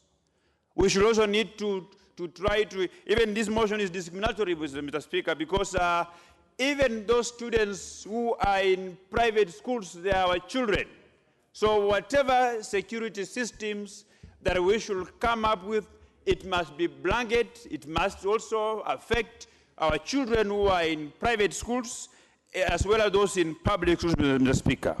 And I want the Minister of Education to ensure that when they are praising teachers for promotion, when they are praising teachers for promotion to principals, to deputy principals, and going up in job groups, they must also consider these issues of unrests banning schools, because I don't think that a teacher who in his or her teaching career has experienced a number of unrest in the schools which he or she teaches should not qualify for promotions, because promotion must come as a full package, not just teaching, but also managing prudent management system, Mr. Speaker.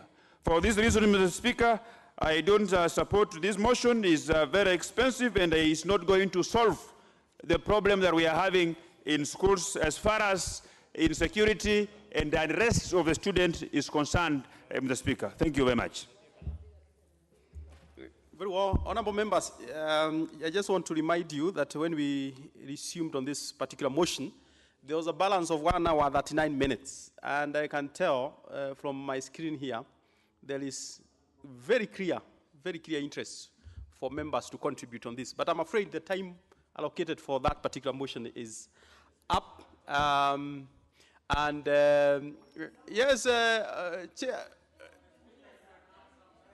Absolutely not. Absolutely not. The time allocated for a motion is actually allocated by the House. The Speaker may not. But you know, the mover must be called to reply now. And if he is gracious enough, the way I know him, you know, he can allocate a few minutes to a few members. That is absolutely on his discretion.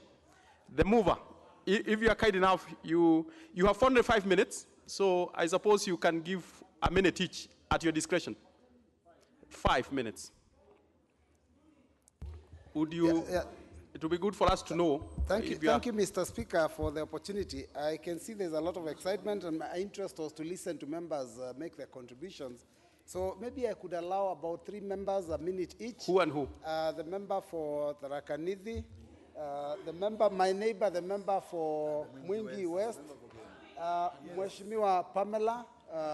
Okay. I think, Mr. Speaker, that will be about 3 minutes, and I'll have only 2 minutes left. Very well. Honorable Nyaga, you have 1 minute.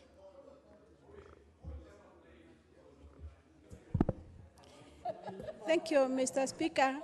And also thank you to Robert for giving me this opportunity to support this important motion. Mr. Speaker, it is important that we have CCTVs in our public institutions. But I would like to ask one question. What are we going to do to the teachers who admire our girls in the schools, who do the raping, including the staff? What are we going to do about that? We need to have teachers who are disciplined, all the staff in the schools, and we are saying that, Mr. Speaker, even our parents are supposed to have the responsibility. The biggest responsibility is our parents and together with the teachers. Once the children have been taken to the school, the teachers are supposed to be very close to the children, bring them together, talk to them, listen to them, and we also should have counselors all the time monitoring and trying to see what is the children to protect our buildings and whatever and everything. Very well, very well. Honorable Guna, you have your minute. Yeah, thank you, Mr. Speaker, sir, for giving me this opportunity. Thank you, Honorable Robert Mbai, for your time. I know I don't have time, but let me say that this complementary system to security, there's no doubt it is going to supplement what our security guards have been doing in schools. And it will, the most important thing, it is going to keep the track of all activities in our school. That is why I'm really supporting it. Members, you can recall what happened in Garissa University. And if we had actually CCTV system in place, I'm sure we could have traced these elements who actually caused insecurity, or rather the terrorism in the school. So this system is very important, and I support it, apart from actually arresting issues of insecurity. The next one, just a minute, just remember to. Yes, who was next? Honorable Pamela must be. Yes, you have the floor. Very much, Mr. Speaker. It's unfortunate that we are talking about 1 minute. As a member of the Education Committee, I would like to bring it to the attention of the House and my honorable member here that even as we sit here, we are working on a very comprehensive report on the unrest in the schools, and sooner or later it will be tabled in the House, and I would wish that some of these suggestions or the debate that has gone on here be part of that report. However, I wanted to say that much as we are talking about CCTVs, I want to say that it is part of a system that will help us much, but I think there are some underlying basics. Most of our schools are lacking even the basic infrastructure where these cameras can be put. And therefore, we need to look at this thing holistically and the entire security system for our schools and all learning institutions. And the idea of basic discipline from students, parents, teachers, and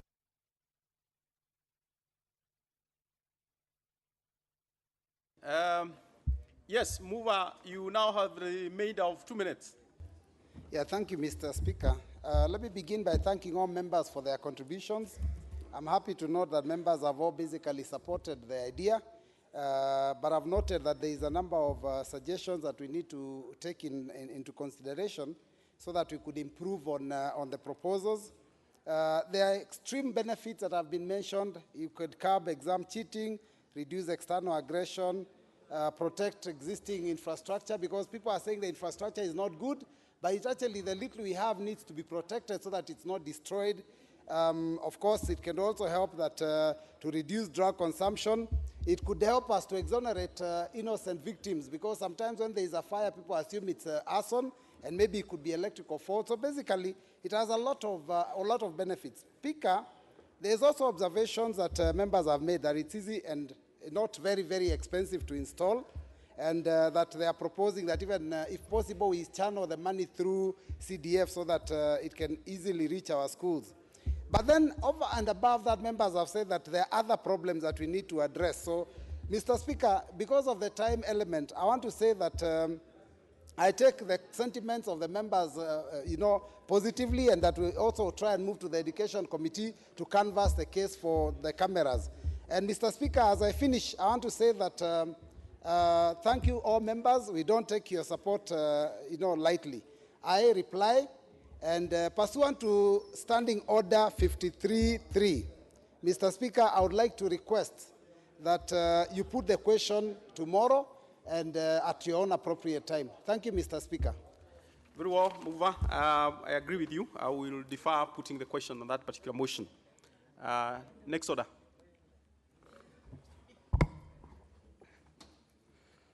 Order number 10, motion, revival of the cashew nut subsector in Kenya. Yes, the Honorable Owen Bayer.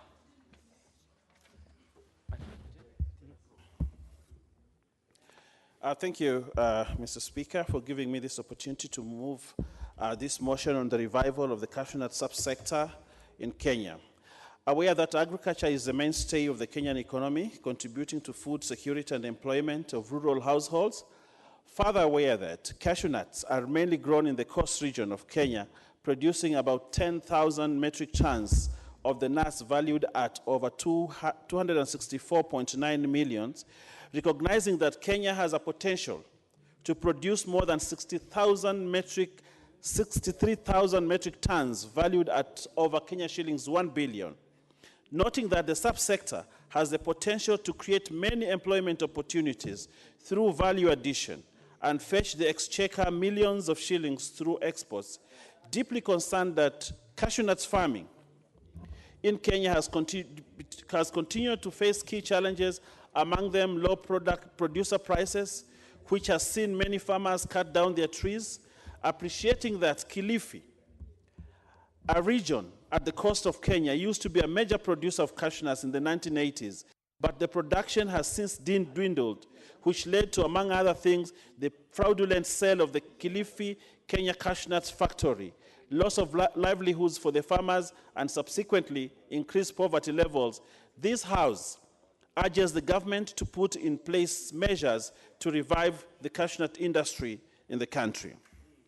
Mr. Speaker, I would like to say that cashew nut production in Kenya is mainly found in the coast region, and that Mombasa, Kilifi, Kwale, Lamu, Tana River, and parts of Taita Taveta have for many years been producers of this agricultural produce.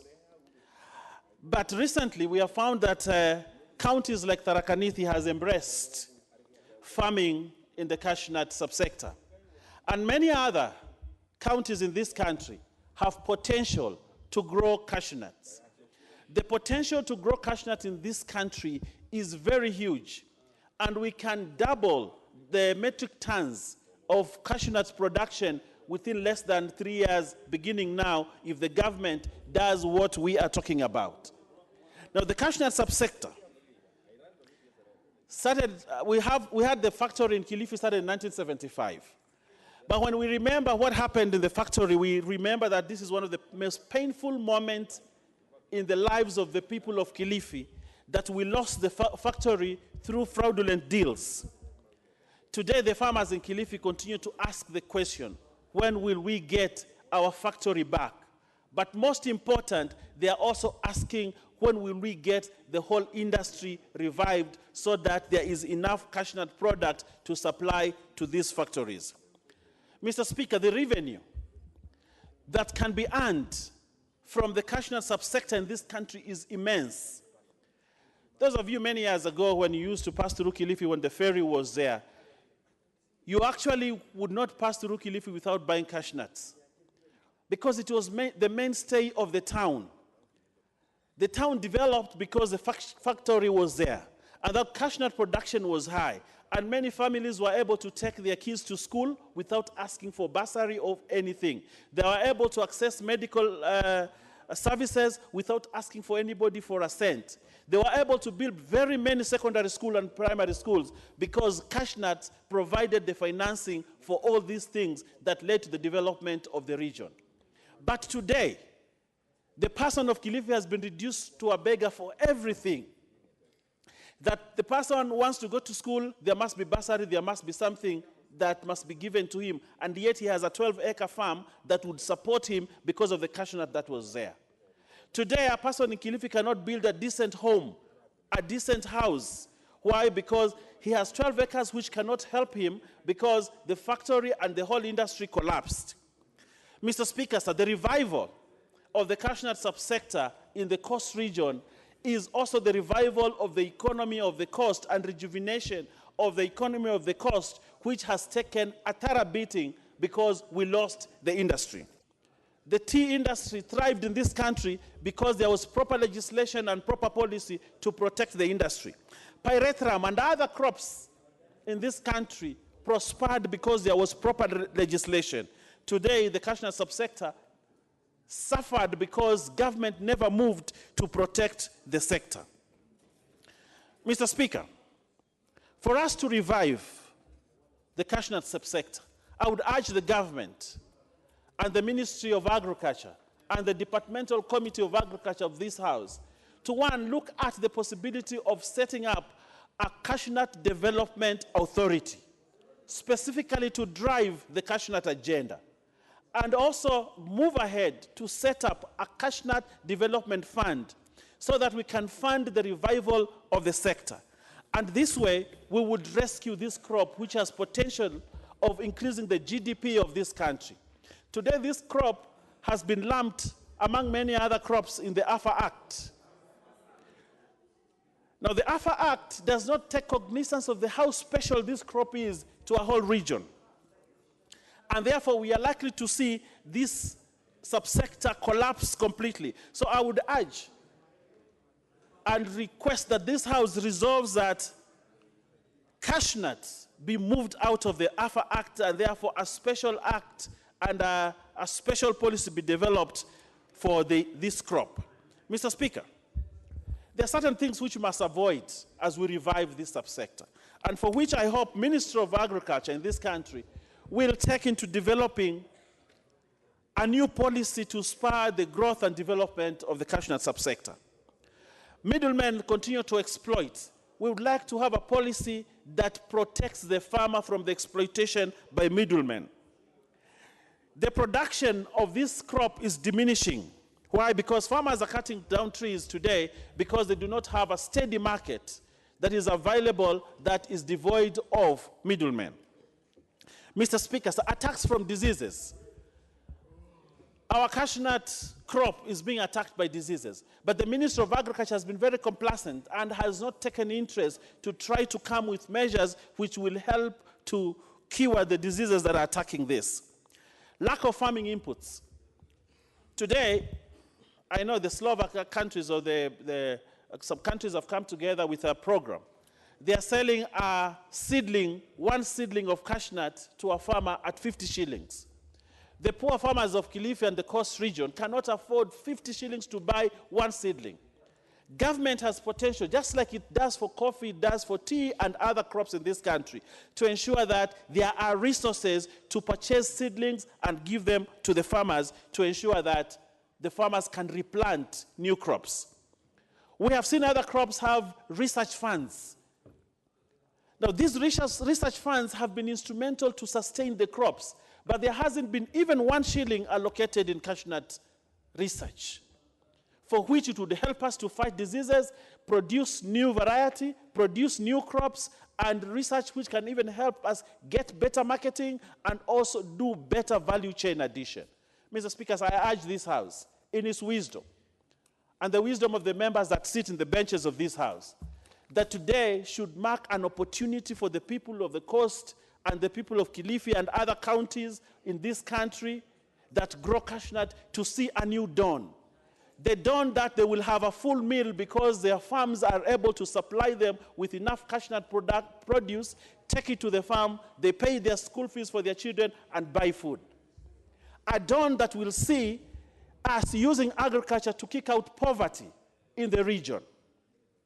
A new dawn that the person of the coast region will see a recognition of a crop that has been dear to them and a crop that has made them develop in the past, but a crop which has made them wallow in abject poverty because its government. This represents a deficit and underproduction of Kenya shillings 736 million, which is actually a shame to a country that has 40% rate of unemployment. If we can achieve this deficit alone, then we shall have made a great step toward the realization of the Big Four agenda. Mr. Speaker, if a comprehensive plan to revive the farming of cashew nuts is implemented and this motion is adopted, this subsector alone has a potential to create thousands of jobs, and directly and indirectly and through value addition, it could fetch billions for the national treasury through export. And when talking about value addition, Mr. Speaker, this is something that I personally believe has a great potential. Just about 3 months ago, I sponsored some young people from Wito Ward in the Lamu County to learn the impact in Bomet County. Through value addition, the farmer will cash in on the byproduct of cashew nuts, such as cashew nut shell oil and cardinal. Mr. Speaker, according to the NIC report, the demand of cashew nuts consumption on the global scale continues to increase with stable speed. The average increase volume is 10% per year. Mr. Speaker, the market is huge, and given the scientific report that proves the health benefits, it is even likely to rise. The cashew nuts are an excellent source of nutrition, containing 5 times more vitamin C than oranges. It contains more calcium, iron, vitamin B than citrus, avocado, and bananas. Mr. Speaker, currently, Lamu County produces cashew nuts ranging from 4,000 to 4,500 hectares, yet the potential is even much higher if this motion is adopted. Price of farmer is improved and more emphasis is placed to it. Mr. Speaker, cashew nuts to the coast region is like oil to Turkana region, to Turkana County. This is our brown gold, Mr. Speaker. Mr. Speaker, I say again, cashew nut is our brown gold to the coast region. Thank you, Mr. Speaker. You second. I supported in the beginning. I second when I begin. So I second again if you want me to second. Very well. You second after doing prosecuting. Honorable good people. Now, honorable members, I will propose a question, which is that aware that agriculture is a mainstay of the Kenyan economy, contributing to food security and employment of rural households. Further aware that cashew nuts are mainly grown in the coast region of Kenya, producing about 10,000 metric tons of the nuts valued at Kenya's shillings 264.9 million. Asante, Mheshimiwa Spika. Nachukua fursa hii kumuunga mkono mbunge wangu Mheshimiwa Owen wa Kilifi North kwa kuleta mada hii ndani ya nyumba.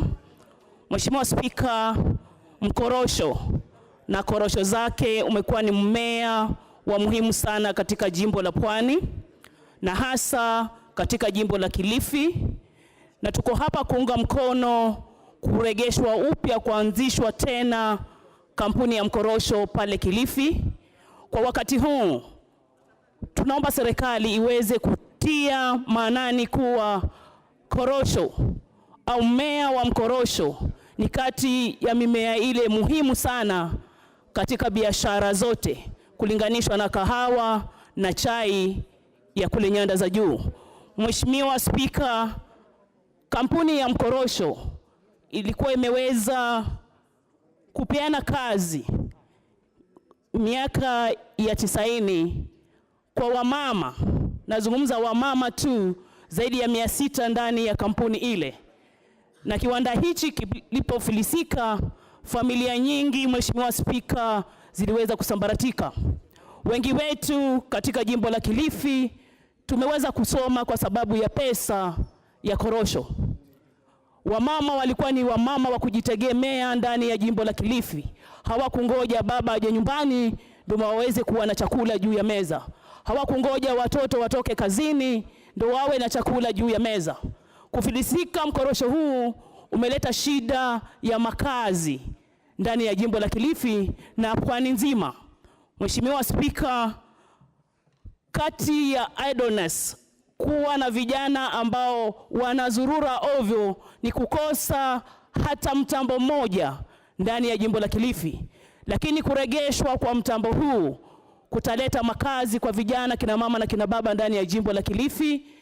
Na kwa sababu wakati huu tumeenda kuanza upya kupanda mikorosho, ni ombi langu kwa wakaaji wa Kilifi kuweza kupeana mashamba yao makubwa ambayo yamekaa bila kutumika, tuweze kupanda kwa wingi. Mkorosho huu ulianzishwa upya upandaji pale Kilifi mwezi uliopita, na tuko na marafiki ambao wako tayari kutunga mkono kupanda mkorosho. Tuweze kuona vipi serikali itaweza kuweka pesa zaidi ya upandaji ya mmea wa mkorosho ndani ya Kilifi County, ili tuone vipi tukiwa na bidhaa ya korosho, mtambo huu utaweza kuregeshwa tena pale Kibarani Ward ambapo mimi nilikuwa MCA 2013, Kilifi North, au hata kule Ganze, ili tuone vipi mtambo huu na bidhaa zake zinaweza kufufua maisha ya kibiashara kwa wakazi wa Kilifi. Asante Mheshimiwa Spika. Shall we have Honorable Kingi Toya, member for Magarini. Asante Mheshimiwa Spika kwa kunipatia fursa hii kuweza kuchangia katika mswada huu ambao umeletwa na rafiki yangu mbunge wa Kilifi Kaskazini Mheshimiwa Owen Baya. Kwanza, tunavyojua mkorosho ukilinganisha na mimea ile mingine ambayo inapandwa katika sehemu zile zingine za nchi, ukilinganisha kama kahawa ama majani chai, utaona kwamba mkorosho ni rahisi sana kukuza. Ile mbolea ambayo inatakikana ili kukuza kahawa ama kukuza majani chai si ile ambayo inahitajika ili kukuza mkorosho. Kwa hivyo kukuza mkorosho huwa ni rahisi zaidi. Na hii ndio imefanya rahisi sana mkazi wa pwani ama mkazi wa Kilifi kuhakikisha kwamba anautunza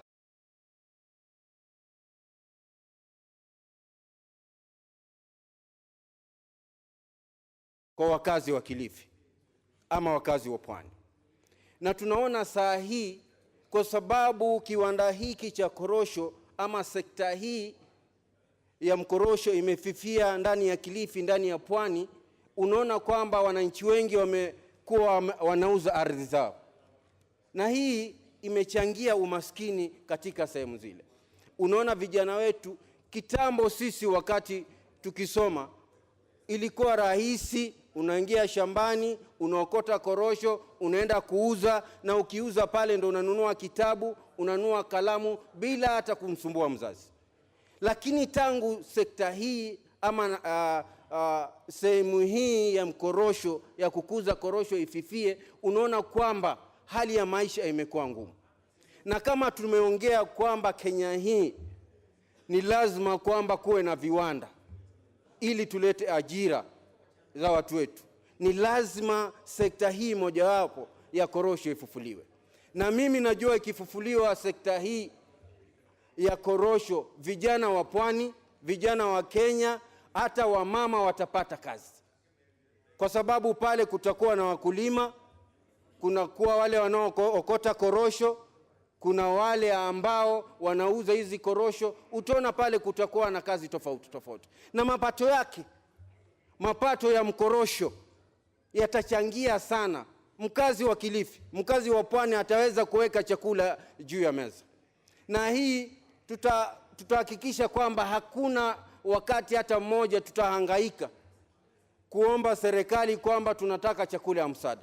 Kwa sababu saa hii njaa inapogonga ndani ya nchi hii ya Kenya, utaona ni Ganze, ni Kilifi, ni Magarini, ni kwa sababu hatujawezesha, serikali haijawezesha wakazi wa pwani wakazi wa Kilifi ama wakazi wa kule Magarini Ganze katika sehemu hizi ambazo ni sehemu rahisi kabisa ambazo tukizifufua tutahakikisha kwamba wakazi wanapata mapato ya ziada. Kuna nchi kama Tanzania ambayo saa hii imebobea upande wa ukuzaji korosho, na ni nchi ambayo hapo nyumani ilikuwa inakuza korosho kwa uchache, lakini kwa sababu Kenya hii imelegea katika ile wizara husika ya ukulima, haijaona kwamba ni muhimu kupatia nafasi mkorosho, ndio unaona saa hii Tanzania imetupita. Lakini mimi naamini kabisa kama wizara ile ya ukulima itaweka mkazo katika sekta hii ama katika ukulima wa mkorosho, mimi naamini hapa imeongelewa kwamba utaona kwamba katika mwaka labda bilioni 1 itachangia, lakini mimi naamini kwamba zaidi ya bilioni 1 itachangiwa kutoka sekta hii ya mkorosho. Kwa hayo, Mheshimiwa Spika, naunga mkono mswada huu. Asante. Honorable Bandit Twari. Tulia bana, mbona tunapigana wenyewe kwa wenyewe? Asante sana Mheshimiwa Spika kwa kunipatia fursa hii leo ili kuweza kuunga mkono mswada huu ambao umeletwa na ndugu yetu Owen Baya ambaye ni mbunge wa kutoka kule Kilifi juu ya maneno hapa ya mkorosho. Kusema kweli, Mheshimiwa Spika, jambo hili ni jambo la maana sana katika sisi wa Pwani, kwa sababu ni muda mrefu sana ambapo Pwani ilibobea, Mheshimiwa Spika, kwa mambo ya ukulima, hasa ya ukulima wa korosho, mpaka tukaona katika sehemu ya hapo Kilifi kulikuwa na mtambo mkubwa sana ambao ilikuwa ni wa kusaga korosho, na mpaka dakika hii, Mheshimiwa Spika, mtambo ule umekufa. Mheshimiwa Spika, itakumbukwa vizuri kabisa kwa mwenye kuleta mswada huu ametoa mifano kadha wa kadha, ambapo Mheshimiwa Spika, ni dhahiri wengi tunaosafiri, Mheshimiwa Spika, ndani ya ndege tunapawa korosho, na tukiuliza korosho zile ambazo kwa sababu hiyo upandaji wa zao hili la korosho, wa mmea huu wa korosho na mazao yake hasa sana yanapatikana katika ukanda wa Pwani. Na mimi nataka niseme ya kwamba tuna haja ama ipo haja tena, na kwa kusisitiza zaidi, ya kwamba kiwanda hiki cha korosho ambacho tumekikosa kwa muda na kilikuwa ni kitega uchumi kikubwa sana katika maeneo ya ukanda wa Pwani na taifa zima, Mheshimiwa Spika, ya kwamba kitapewa kipaumbele na kitarudi upya ili kwanza kubuni nafasi za kazi na pia vile vile kuleta mapato katika lile kapu la kitaifa almaarufu tunalita okay, kapu la kitaifa ambalo linachangia sana ambalo ni mapato yetu katika taifa zima. Zamani tulikuwa tunaona ya kwamba linachangiwa kabisa na 4% ya pato giving us to be able to support this motion, whereby we are just hoping, Mr. Speaker, that after the Parliament has approved this motion, then the Committee on Agriculture should pick it up, and also hopefully through the supplementary budget or in the coming budget, to be able to put some funding for purposes of assisting the cashew nut farmers. And it is very true that it is a very critical crop that if given an opportunity and budgets are given, then, but at the same time, Honorable Speaker, we have seen agriculture as a function of county government. And now this is where, again, we will be having some issues. Because as we intend to improve and give budgets to that, then it only means that this funding will be going to the county governments. Now, our problems, and the biggest problem, is that the members of parliament should try and ring-fence that the budget that will be given to for this purpose, only for it to be able to go for the purpose of cashew nut farming. And it's important because, again, I don't think the national government will go in that direction, even if we had budgets that the national government is going to implement. That money has to go through the county government as per the 4th schedule of the Constitution, and be able to improve on that. And this, Honorable Speaker, I beg now to bring to your attention these aspects of this kind of a motion. Sometimes as Parliament, the National Assembly, we do discuss on very important critical matters, but the administration or the implementation of this motion has to be done by the counties. Then again, now we have to find a synergy on how do we coordinate between the national government and the county government. Because the most important thing, Honorable Speaker, as the mover has indicated, that the benefit is so critical, not only to that region, but of course to the whole Republic and particularly the users. But I want to say, Honorable Speaker, is that assuming that this is done, I would urge the mover maybe now to also maybe make an indication of inviting the Committee on Agriculture to be able to put some budgets that will go towards assisting the cashew nut.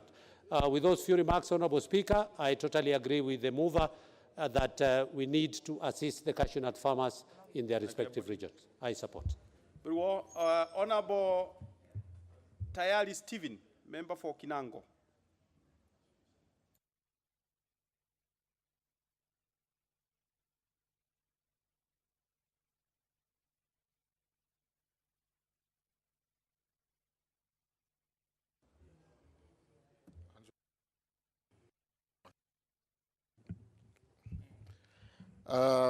Asante sana Mheshimiwa Spika kwa kunipatia nafasi hii kuchangia mjadala huu wa swala la kuregesha mtambo wa korosho katika mkoa wa Pwani. Kwanza kabisa nataka nimshukuru Mheshimiwa Owen kwa kutuwakilisha vizuri kwa kuletea mjadala huu ambao unatuhusu sana sisi wakaaji wa Pwani. Kusema ukweli, korosho ni mmea ambao umesaidia sana watu wa Pwani. Mimi nikiwa mmoja wao, ambapo kule ukanda wa kutoka Kwale kwenda mpaka Kilifi, sisi tumefugwa na mambo ya korosho. Sisi wakati tukiwa wadogo tulikuwa tunachukua korosho. Support us with the finances ambazo these finances will help these finances will help us, will help the farmers in getting the incentives, let's say fertilizers, the farm tools, the storage, and we also need the government to provide enough market, because as the member of parliament